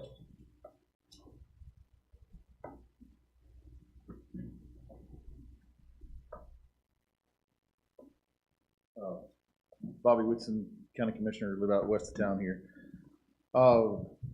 Again, just to make sure everybody understands, the K-Tempo, which is where this $2.1 million is coming from, state funds through that mechanism, still has capacity to increase that amount of money. And last few years, as Solomon was talking about, everything increased so much, we've had to do that on just about every project. So we're familiar with that, we understand that. If the scope stays the same and costs more to 2.5, 2.6, whatever that case may be, as current chair of K-Tempo, with Ryan here, my director for K-Tempo, and some of the other members of K-Tempo that I've already talked to, we would be very, very interested in getting this project done, which means we'd be very interested in funding the difference of that overrun. So I get, we keep talking about 800,000, now 1.3 million, and I understand if the administration's being conservative and trying to be safe and not sorry, and I appreciate that, I really do. But I want to understand that I believe that once we get true construction costs and we get to a point where we can get and get ready to bid it out and we know what it's really going to cost, I believe that additional funding will come from K-Tempo to go from 2.1 to 2.5 or 2.6 or whatever it is. If it doesn't, you can still change scope and stay at 2.1. And we've got to do an administrative change to that. Well, I'm sorry, that does take policy board approval as well. And so we might keep it at 2.1 and not put extra money in there and just not get to the church. If the church decides they don't want to give right away and you just can't widen the road there, then just don't do a road in front of the church.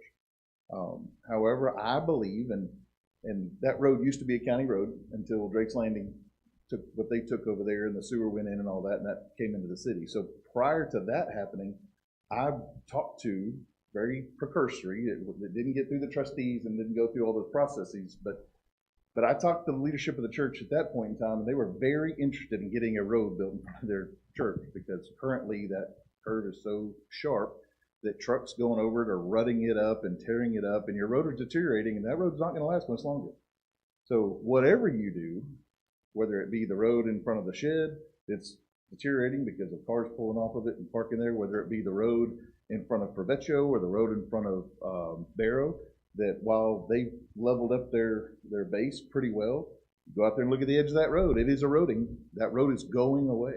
And so if you don't get something done pretty quick, guys, it's already a public safety issue, and it needs to happen now. And so whatever we can do from K-Tempo, I want you to know that we're there. TxDOT has bent over backwards in these credits, and they're willing to, if we increase that 500,000, you will be responsible for the 20% match of that. But TxDOT's already indicated that, well, when we know real numbers, we'll revisit that, and I think they will help you with that. So again, for tonight's purposes, I think the mayor's already hit on it very well. Got to get this survey done, got to get as close to done with your construction plans through the engineers, which Solomon, I don't know that I asked you or that you told us earlier, what's the actual cost to get 2 construction plans before we do any building at all? That the villages still have to pay approximately? $90,000, okay. Yes, sir. So today, for your discussion purposes now, I mean, you've got real $90,000 worth of cost. And that's a big lift for y'all right now to just get to that point so we can look to bid it out and look to, really even before we bid it out, look till we can get the additional funds from K-Tempo. But I just don't want y'all to be, I want you to be concerned. I want you to be level-headed, but I don't want you to be afraid. And I don't think I've seen that so far, and I hope it doesn't get to that, because this is a daunting task because it has sat idle for 4 years. And 4 years worth of money could have probably fixed this problem if it would have been, if plans were in place to do all that. That's right. So that being the case, you don't have that luxury today, can't fix that now. But going forward, you've got a public safety nightmare on that road right now. You've got culverts that are potentially coming apart. I don't know how bad, hopefully not too bad. But one good rain washes one of those out. You get a car in there with a little child in it, you've got a problem. We're seeing that in other parts of the state right now, and that's tragic. We don't want that here. And we are susceptible to similar types of flooding. If you've been here very long, you've seen them. Probably the reason that little culvert's damaged a little bit, because that road has been underwater before. So I just want to encourage you, and I want to thank you for what you've been doing up to this time, because you guys have worked harder on this in the last couple of months than anybody else has worked on this in years. So keep up the good work. Find a way to get this done, I beg you, because I do not want to have to tell, y'all don't want to have to tell your taxpayers, you just, didn't use $2.5 million. And now the only way to fix that is to go out and do the bonding you're talking about, which is still a good process. Go out and do the bonding, ask for those folks to vote for funds to fix a list of roads. You're still going to need to do that anyway. But they're not going to have a lot of confidence in if you gave up $2.5 million and then you go back and tell them, I need you to pay for all of it, and here's the list of roads we want you to vote for. You need to give these folks in this town a reason to vote for what y'all want done. And I think this is your opportunity to get that done and show the town that you can make this happen. So I appreciate what you're doing and keep up the good work. It's going to be a hard road, and as active as y'all have been in this so far, great. Keep it up, and I think you can get this done. And let us know how to help you along the way. Don't forget us. Anybody else? I just want to, for clarification purposes, discuss how, just for briefly, how it came that we paused these projects to begin with. Is because whenever I took over as mayor and we started into the budget process, and very quickly it was determined that we were going to be finishing that fiscal year with a deficit, and then we had the pending petition. I thought it was very responsible of the previous board to say we're going to pause these things because we have potentially a $500,000 albatross around our neck, and that's why we did what we did. And when I made the point where Mr. Whitson was speaking, is that all these things, and it wasn't just this project, there were multiple projects, and which is why we deleted our reserves, or depleted our reserves. There were no plans in place to fund any of these projects. So again, this wasn't something that this board did, wasn't something that the previous board did. We're going back 4 or 5 years, and we're, unfortunately, we're left to clean up this mess. And I'm, as Mr. Whitson stated, I'm confident that this board, I think we have the right board in place to get some work done. Just with open communication and collaboration, and asking questions to gain an understanding instead of asking questions to argue. And I appreciate that about this board, is that they do ask questions. It runs a little long sometimes. We're 3 hours into a meeting that we should have been an hour and a half, but so be it. That's what happens. So anyway, that's all I've got. Anybody else have any questions? No more public comments? All right, we're on item B, discussion and possible action on funding options regarding this project. So I will open the floor for a motion for item B. I'll make the motion to move forward with the funding and continue to have Mr. De La Rosa continue to find funding. Okay, the options that were presented tonight were the tax notes or the go bonds, correct? Yes, sir. So, what's your motion? So I would say for timing, correct me if I'm wrong, Mr. De La Rosa, we don't have time to do the full bond, so it's really a tax note at this point in order to make sure we secure the 2.5 million. Otherwise, we're going to have to give it back. That's right. If you go for the gold bonds, you take it to the voters in November. Yeah. So I don't. To me, I think we're decision to have them continue to pursue tax. The only option is tax notes right now. Yeah. So your motion is to have Mr. De La Rosa continue to pursue the tax note option. okay. Motion made by Alderman Dunch to given direction to pursue the tax note option.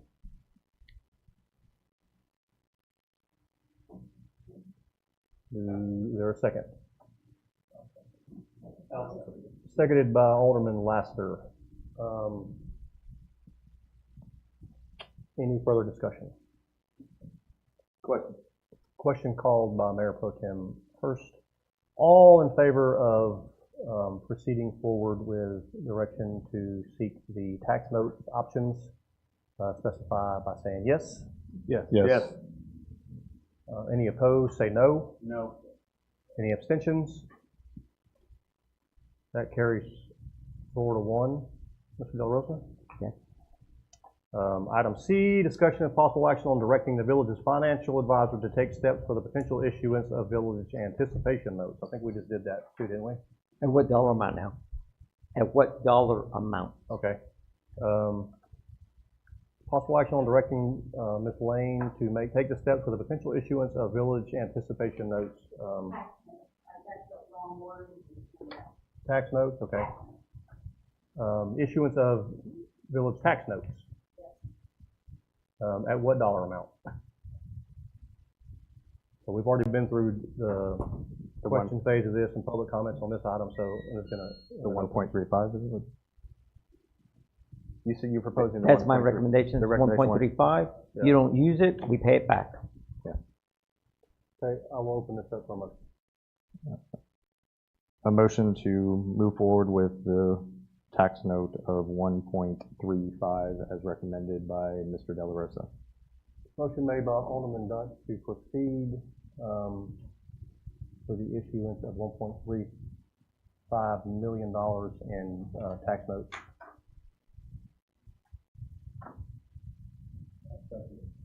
Seconded by Alderman Lassiter. Any further discussion? Question.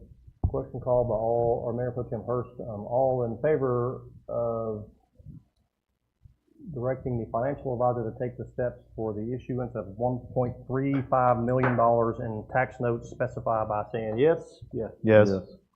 Any opposed, say no. No. Any abstentions? That carries 4-1. Mr. Del Rosa? Item D, discuss and possible action on approving a resolution authorizing the First Amendment to Lease Purchase Agreement number 10131 and resolving other matters incidental and related thereto. This is something that we've already discussed. Mr. We've already Del Rosa. We've already discussed, approved they it. just wanted a resolution, so my recommendation is you authorize the mayor to sign this resolution, and so we can pay the interest only for the current year on the 2 Durango police vehicles. Okay. Alderman Sandor, you have any questions? No questions. Alderman Lassiter? Mayor Pro Tem Hurst? Alderman Dunch? No question. Alderman McDonald? No questions. Any public comments on this item? Okay, hearing none, I will open the floor for a motion. Motion made by Alderman Lassiter to approve the resolution as presented. Seconded by Mayor Pro Tem Hurst. Any further discussion? Question. Question called by Alderman McDonald. All in favor of approving resolution authorizing the First Amendment to lease purchase agreement number 10131. Specify by saying yes. Yes. Any opposed, say no. Any abstentions? That carries 5-0, Mr. Del Rosa. Next item on the agenda, 7, is adjournment. Move to adjourn. So moved, 9:24.